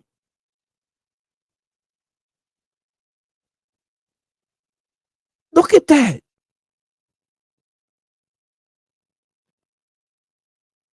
Excessive force serious. Right down the bottom is $100,000 in excessive force minor. Vehicle damage, property damage, false arrests. Look at all the property damage. City vehicles. I got an issue with this. I have a serious issue with wasting money. Because before you can talk about all these other things that's going on, this issue has been around prior to that. Prior to that, young man, you're bringing up these issues about them turning your school into this, them doing this, they doing this, they're doing this. When you had an issue in your city where a crazy amount of money of taxpayer money is being spent on police misconduct of all things, I have an issue. I have an issue with this. I got to hear what he has to say. Frustrating with the Democrats, this sort of lecturing, this condescending tone that they use against you. I don't need to be lectured to about what people need. Black people in Chicago need help. Veterans, as you were saying earlier, they need help. Poor people need help. We have a lot of problems in our own community, and I respect people and I understand the passion and ambition behind people who come to this country. But to explain and lecture to me why I have to be quiet and accept it, that's never gonna happen. I know that we have more to say, but I'm gonna. Brother, you don't have to be quiet and accept it, but you most definitely need to do the research on where your taxpayer money is going in the city of Chicago. I'm pretty sure there's a lot of institutions that could use $380 million. Half of that, if you can cut that number in half from police misconduct, you can do a lot with 100 and some change million dollars. You can do a lot for your city. I'm pretty sure half of that can take all the homeless veterans off the streets of Chicago. We just got to be honest, people. And this is why the score is so low. It's like a baseball score right now. Because people are saying things, but not really making a whole lot of points. It's just a whole lot of talk. So within all this information we're hearing, the score is only 4-4 when it comes to the points being made. Because like I said, it's either emotional or it has a personal agenda attached to it. It's not really making any valid points for everybody. If you can attack $384 million being given out to police misconduct and turn that around and take $100 million and give it to homeless veterans, you wouldn't have a homeless vet in that city. Not for $100 million. What? You could take all of them off. You could take all of them off the street and feed them. Let's continue. Bring in the disagreeers for time. So I might let some of the people on my side even talk about Biden's shift to the right when it comes to immigration, more deportations than the Trump administration. That's not something that I'm particularly passionate about. I don't really believe in removing people who are fleeing political persecution or looking for a better life for their families. What I would say to the people that are worried about, I gotta disagree. I gotta agree with what he just said. I gotta agree with what he just said. He ain't trying to take people out that are just are trying to make it to a better place. See, this is something right here, right?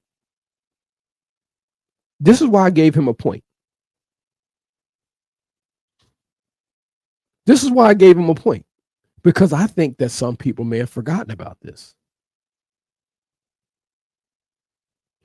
If you pledge the allegiance, which is open to anybody,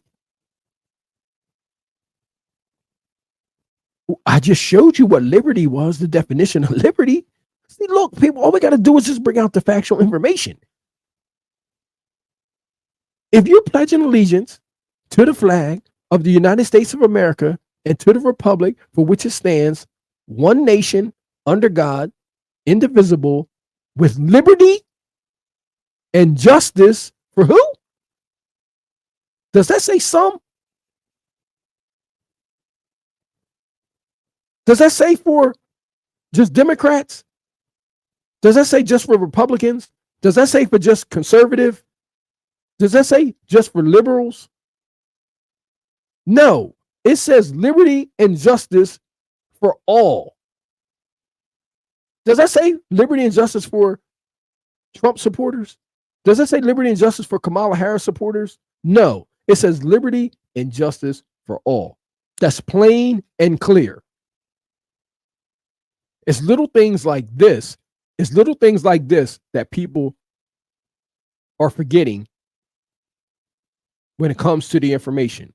And this is why, once again, we have a baseball score up on that scoreboard right now. Because people are saying things, but the points are not being made. And it's with a lot of emotion. Let's hear what they have to say. Let's continue. Or worried about who necessarily is in this country is increase the pathway to citizenship. Not only should we be able to vet who these people are, we'll be able to add them and actually fully understand what they're here for, what their motivations are. And if you want to garner those voters, you got to capitulate to those voters. And I think Republicans can do that. A lot of Hispanics that come from there have conservative values. You shouldn't just write them off as people that can't drive or people that are not talented. I'm not saying they're not talented. I'm just Joe, can I saying. just ask you a real You're quick- saying they might not even be qualified to drive a vehicle. I mean- like, that's kind of No, Joe, I just wild want to to say. really No, quick. go I want to for it. just ask you a real quick question. Yeah. Can you please define what immigrants who are seeking asylum means? So I'm political persecution, like you were saying, or somebody's going to murder them, or whatever it is. Okay. I get, like, it could be 100% true. I'm not So like are those But things let him currently? finish. I'm just asking. Are But those you're things- assuming everyone is Yeah. coming here is like literally. Wait a minute. Wait a minute. I'm about to give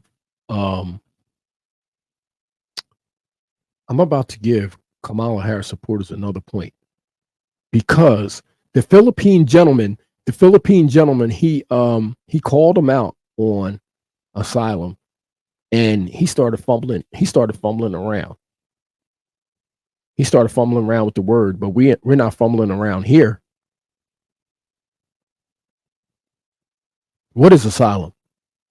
The word asylum has its origins in the Greek language, meaning a place of refuge.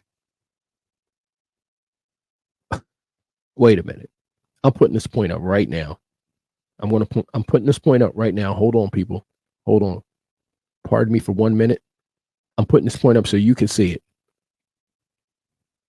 Because, like I said, this is why we pull out information like this. The word asylum has its origins in the Greek language, meaning a place of refuge. A place of refuge. Nowadays, however, people confuse it with the right of protection. The Federal Republic of Germany is the only country in the entire world which has the right of asylum in its constitution. Following Article 16A in the German Constitution, every person who is either pursued in his own country or needs to fear such is granted asylum. Wow. Only politically chaste people have this right.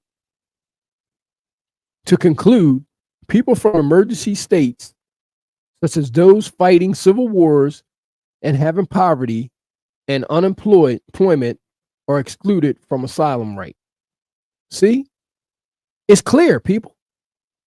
It's clear. It's clear. See, this is what he did. This is what that young man did not say.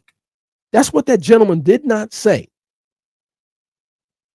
The word has its origins in the Greek language, meaning a place of refuge. And that's what everybody is seeking. And this is why I just gave the Trump supporter a point, because he called them out on it. And from the naked eye during this debate, you wouldn't have seen it, because they slowly but surely moved to something else. He passed the baton over to the young lady sitting next to him. He passed it. He passed the baton. He got called out on it, and then he just fumbled the ball. And that was a good call by the Philippine gentleman to say, hey, can you define this for me? What is asylum? Let's go.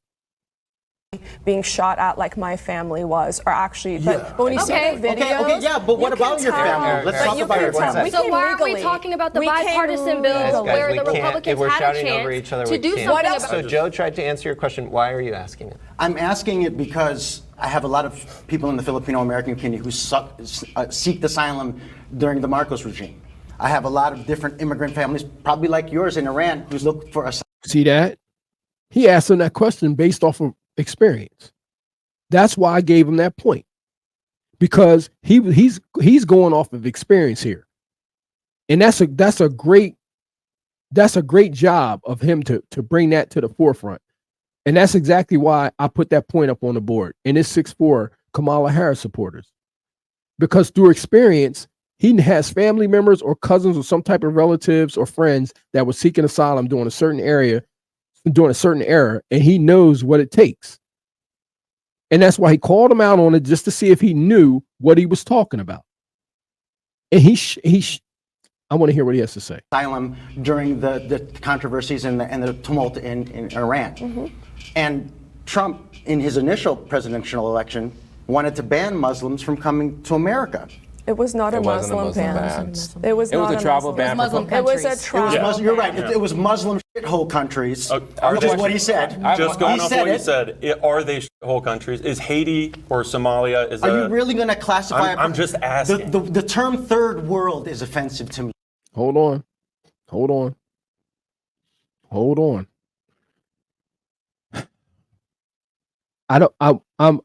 I'm almost ready to give this guy another point. Because he's grilling. The Trump supporters shouldn't have this other guy in discourse with this guy in the blue right now, because obviously the guy in the blue is definitely going off of some type of experience. Okay. Of course, we're going to the facts. The travel ban. This is Trump's travel ban. Iran, Syria, Libya, Sudan, Yemen, and Somalia. Wasn't a travel ban on Saudi Arabia or Egypt.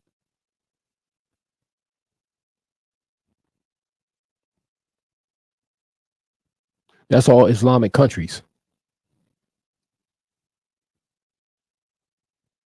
They're all Islamic countries. So I have to put up this point. Because men and women lie, but the numbers don't. Men and women lie, but the numbers don't. And I'm putting that up there. I'm putting up a point for Kamala Harris supporters. Okay. And I really don't think that he should be going and debating the guy in the blue hoodie. I don't think he should, because the guy is talking from some type of experience. He has some experience with seeking asylum, and he pretty much knows what he's talking about. So let's go. Because you're talking about you're talking about a subhuman. No, you're talking about that people who aren't as developed as we are, so they're the third world. Countries Give me a break. Some of these people have given you some of the biggest scientific. Listen, I'm telling you, people.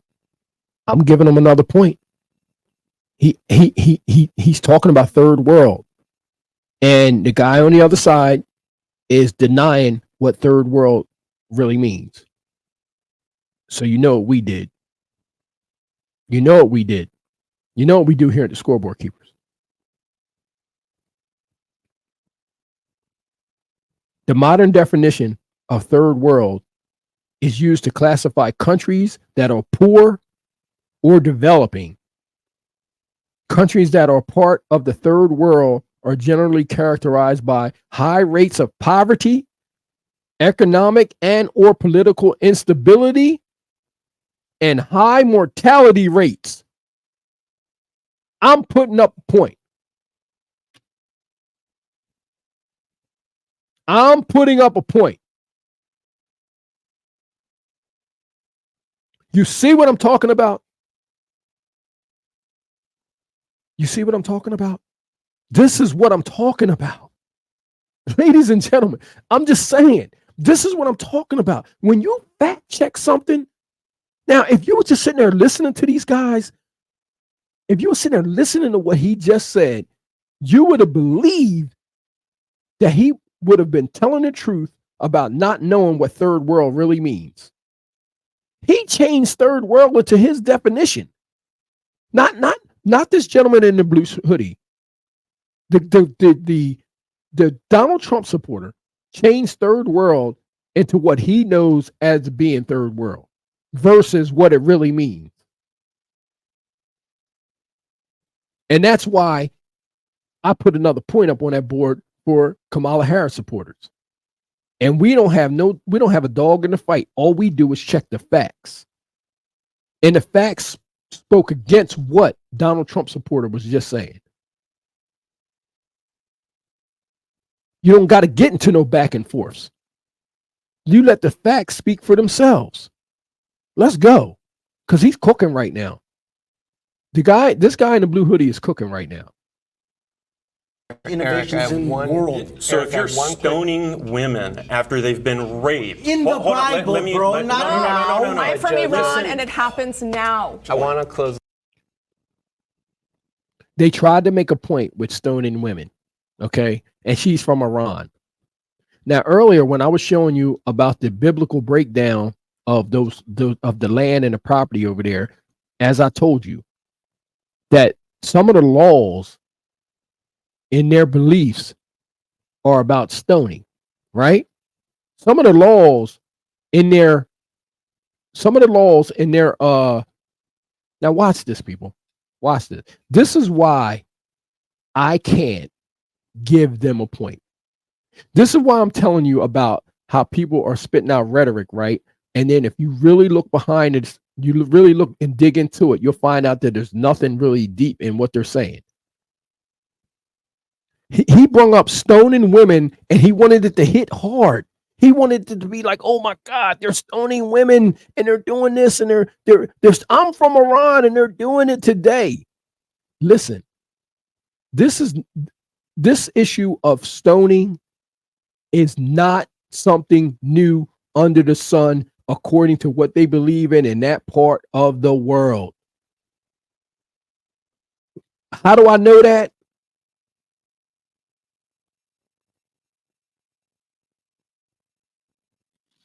What does that say? What does that say? Exactly. He who is without sin, let him throw the first stone. Because in the book, the Old Testament, there were laws. There were laws of death by stoning people.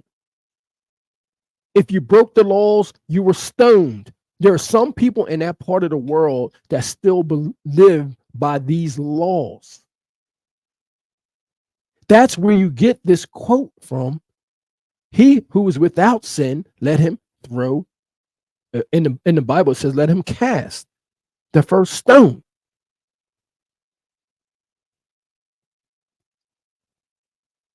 See, this is the misunderstanding of what that's all about.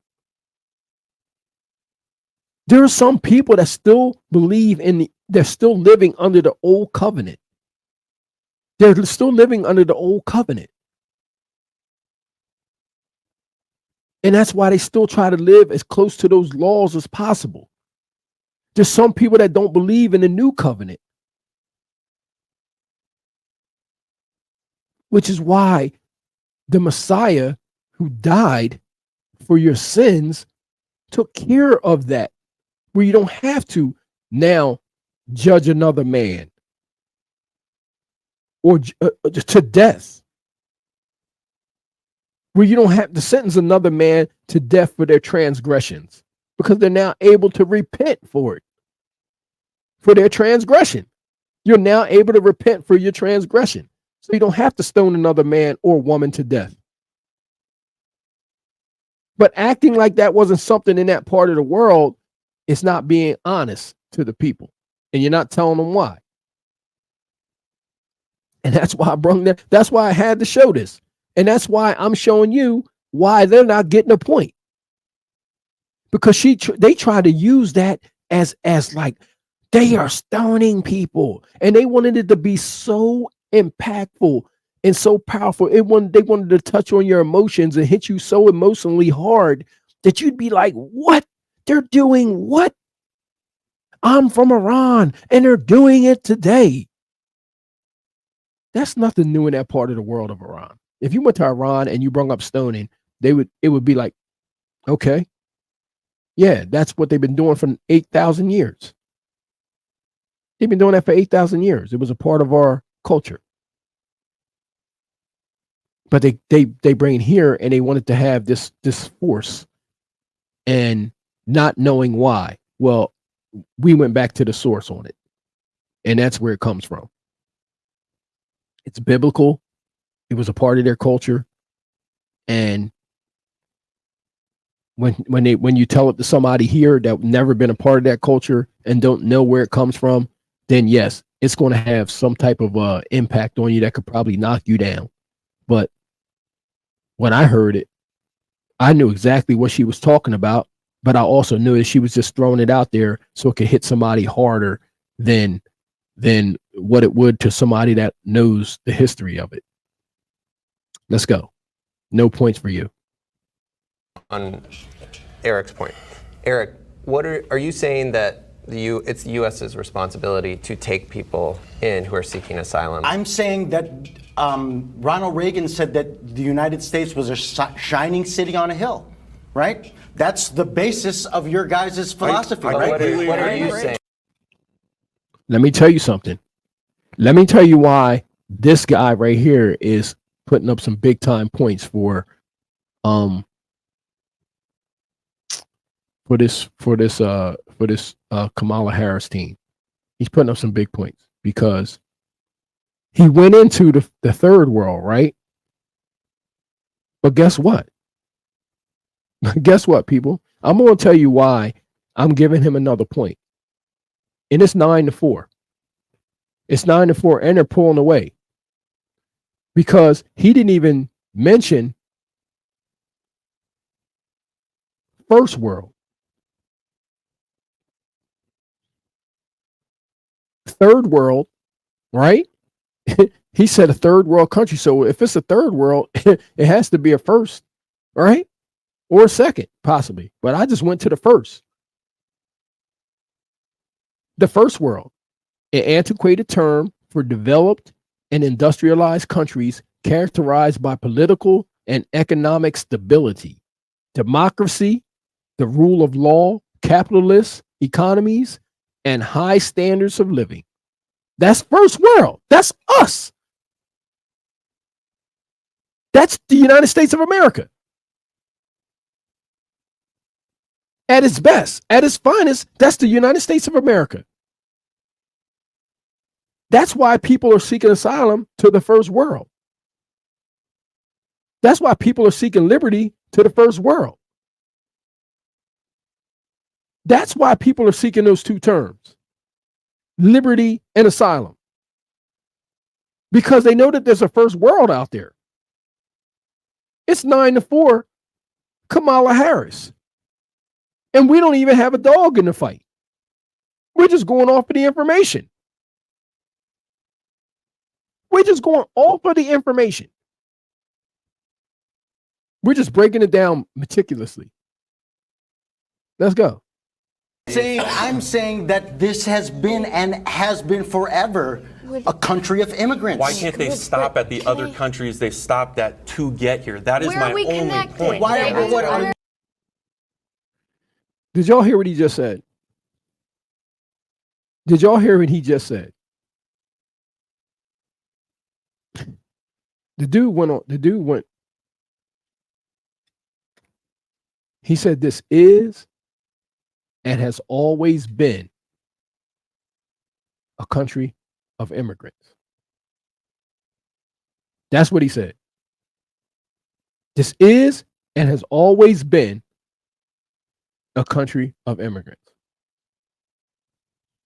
Who can deny that? This is the melting pot of the world. Italians, blacks, Hispanics, Dominicans, Mexicans, Polish, Irish, Indian, you name it, Aramaean, Portuguese, Russian, German, you name it, it's here. If you name it, it's here. This is the absolute melting pot of the world. That's undeniable. And guess what? They tried to brush over it. And didn't say anything about it. And I don't like that. I don't like that he tried to I don't like that he tried to brush over. You know what I mean? He tried to just go and I don't know. He just didn't answer the question. He tried to just let it go and let it fly over, and he never agreed or disagreed with what the man was saying. Why can't they just go back to where they came from? Is that what you're saying? Let's go to Zion. Okay, I'm going to start out with saying that immigration is not my biggest issue. It's not. I think people have a right to come to this country. I think our country was founded off of immigrants, slaves even. But if we want to actually talk about it, right, we can all agree that something at the end of the I have to put up another point. She said that the country was built off of immigrants and slavery. She's absolutely correct. She's absolutely correct. And it's amazing because I noticed that he never responds to those kind of things. I don't understand how he just doesn't have a rebuttal. He doesn't have a rebuttal off of what she said. I just wanted him to rebut one thing. Just anything that she just said, just rebuttal it so we can either try to add a point or take away from the point. Okay? I just want to hear him rebuttal one thing, but I don't think he can do that. But she's absolutely right. This country was built off of the labor of immigrants and slavery, because we all know, and you can do your own research on how much money was made from the cotton industry that was picked from slavery. You will be surprised when you find out that number. That's something that you can do on your own. Go look and find out how much money was made and what state was made that made the most money off of cotton, because cotton was going everywhere. It was going everywhere. But let's continue. today does need to be done about immigration, whether it means it becomes more humane, whether it means we have a better vetting process, whether it means any of those things. But what you guys are failing to acknowledge is that the bipartisan bill was presented and they voted no, strictly, genuinely, because they didn't want to give Biden the W on that. That would be fine and all, like cool, whatever, but this isn't a game. This isn't like, you don't get to play with people's lives and where they live and what they're escaping from. You don't know what they're coming from. That ain't none of your business. Honestly, they don't owe you that. If they pass the paperwork and the test or whatever it is,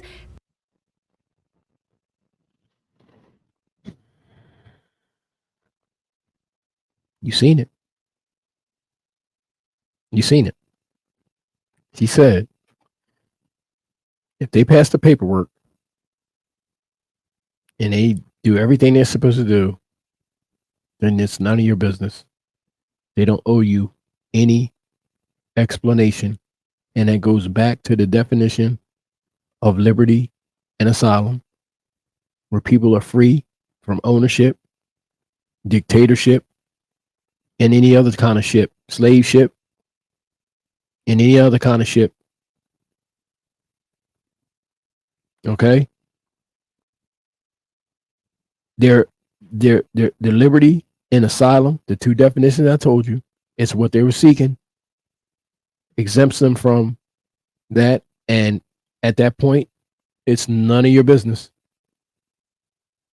You don't own them, you don't control them. The only thing you do is you may not like what's happening, but it's none of your business. 12-4.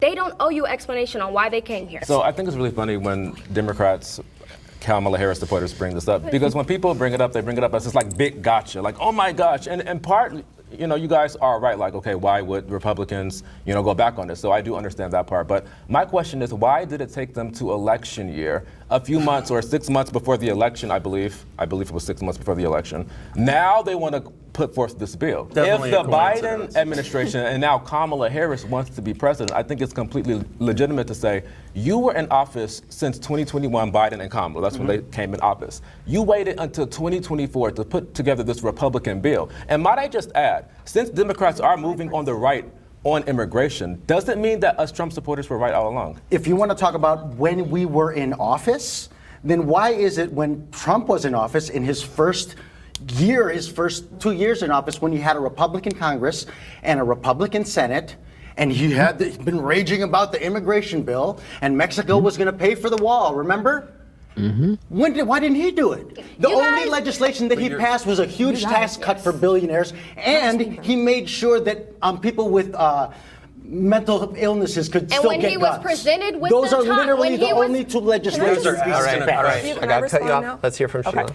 So, See that again? They were making points, and there was no rebuttal. There was no rebuttal. He threw it out there. The gentleman from Chicago with the red hat on, he threw it out there and did the same thing that he's been doing all night long. Is he brings up a topic, he throws it out there, and never rebuttals it. And that's why they haven't scored points, because they've thrown a lot of accusations out there and a lot of points, but no rebuttals. So, and remember, people, I told you that we're only going to do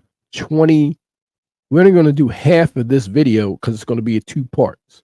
It's going to be in 2 parts. So we're going to hear a couple of more topics, and then we're going to come to the conclusion of this part 1. Okay? So we're going to let's hear what she has to say.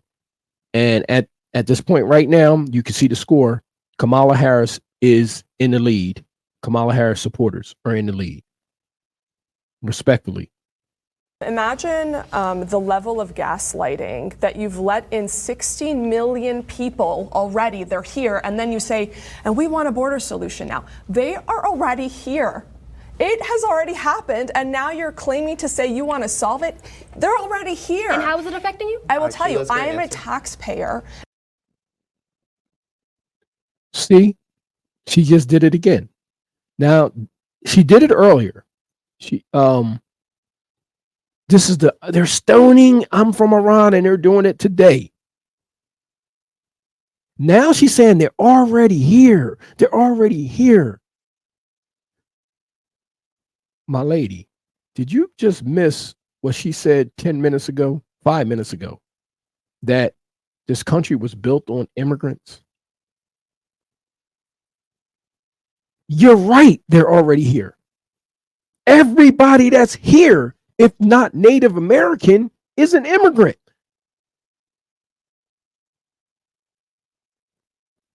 Everybody here, if not a Native American, is an immigrant.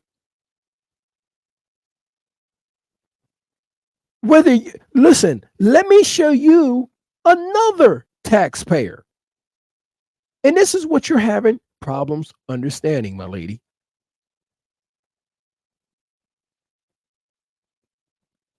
Nicolas Cage, great actor, love his movies. I always see America as really belonging to the Native Americans. Even though I'm American, I still feel like a visitor in my own country. I repeat, I'm going to end this first half on this part. On this part right here. We're going to end this first half and on Nicolas Cage quote, because I'll do part 2 if you guys want to quote, if you guys want to comment, like, share, and subscribe on this video. Just leave some comments at the bottom of this video on how you feel so far about what the score is and about what she said and about what they said on both sides, and if you agree with the score right now. Because right now, Kamala Harris supporters are in the lead. I want you to leave your comment and your thoughts. But I'm going to end this on Nicolas Cage quote. I always see America as really belonging to the Native Americans. Even though I'm American, I still feel like a visitor in my own country. So in saying, we are all immigrants. All of us. Not some, all of us. If your family comes from somewhere else, if you were brung here from somewhere else, if you journeyed here from somewhere else, and you like the way this country is run, and you want to be a part of this society, then you are an immigrant.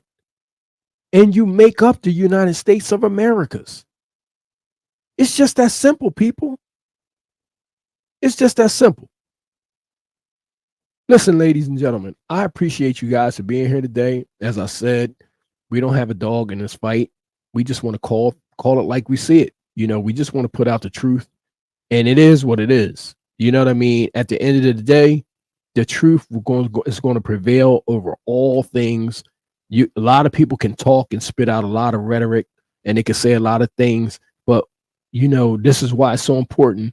And I think this is what we lack in America right now, especially within the age of social media, is that when people say things and they talk, we take everything at face value without going and looking below the layers. If we start peeling things back, we may get a better understanding. You know what I mean? You can't eat your food unless you open the box. You understand what I'm saying? You got to open up the wrapper in order to get to your lunch, man. You know what I mean? And that's what we do. We peel things back. We see what people say. And then once you start peeling it back and looking into it, you'll find out what's really coming out. And you'll see who's really talking and who's really making points. Or if you're just talking off an emotion. Ladies and gentlemen, that wraps up this episode. I appreciate it. I look forward to the comments. Leave some comments down below, and I'll definitely respond. But I look forward to seeing you guys on the part 2 of this. Part 2, because it gets interesting.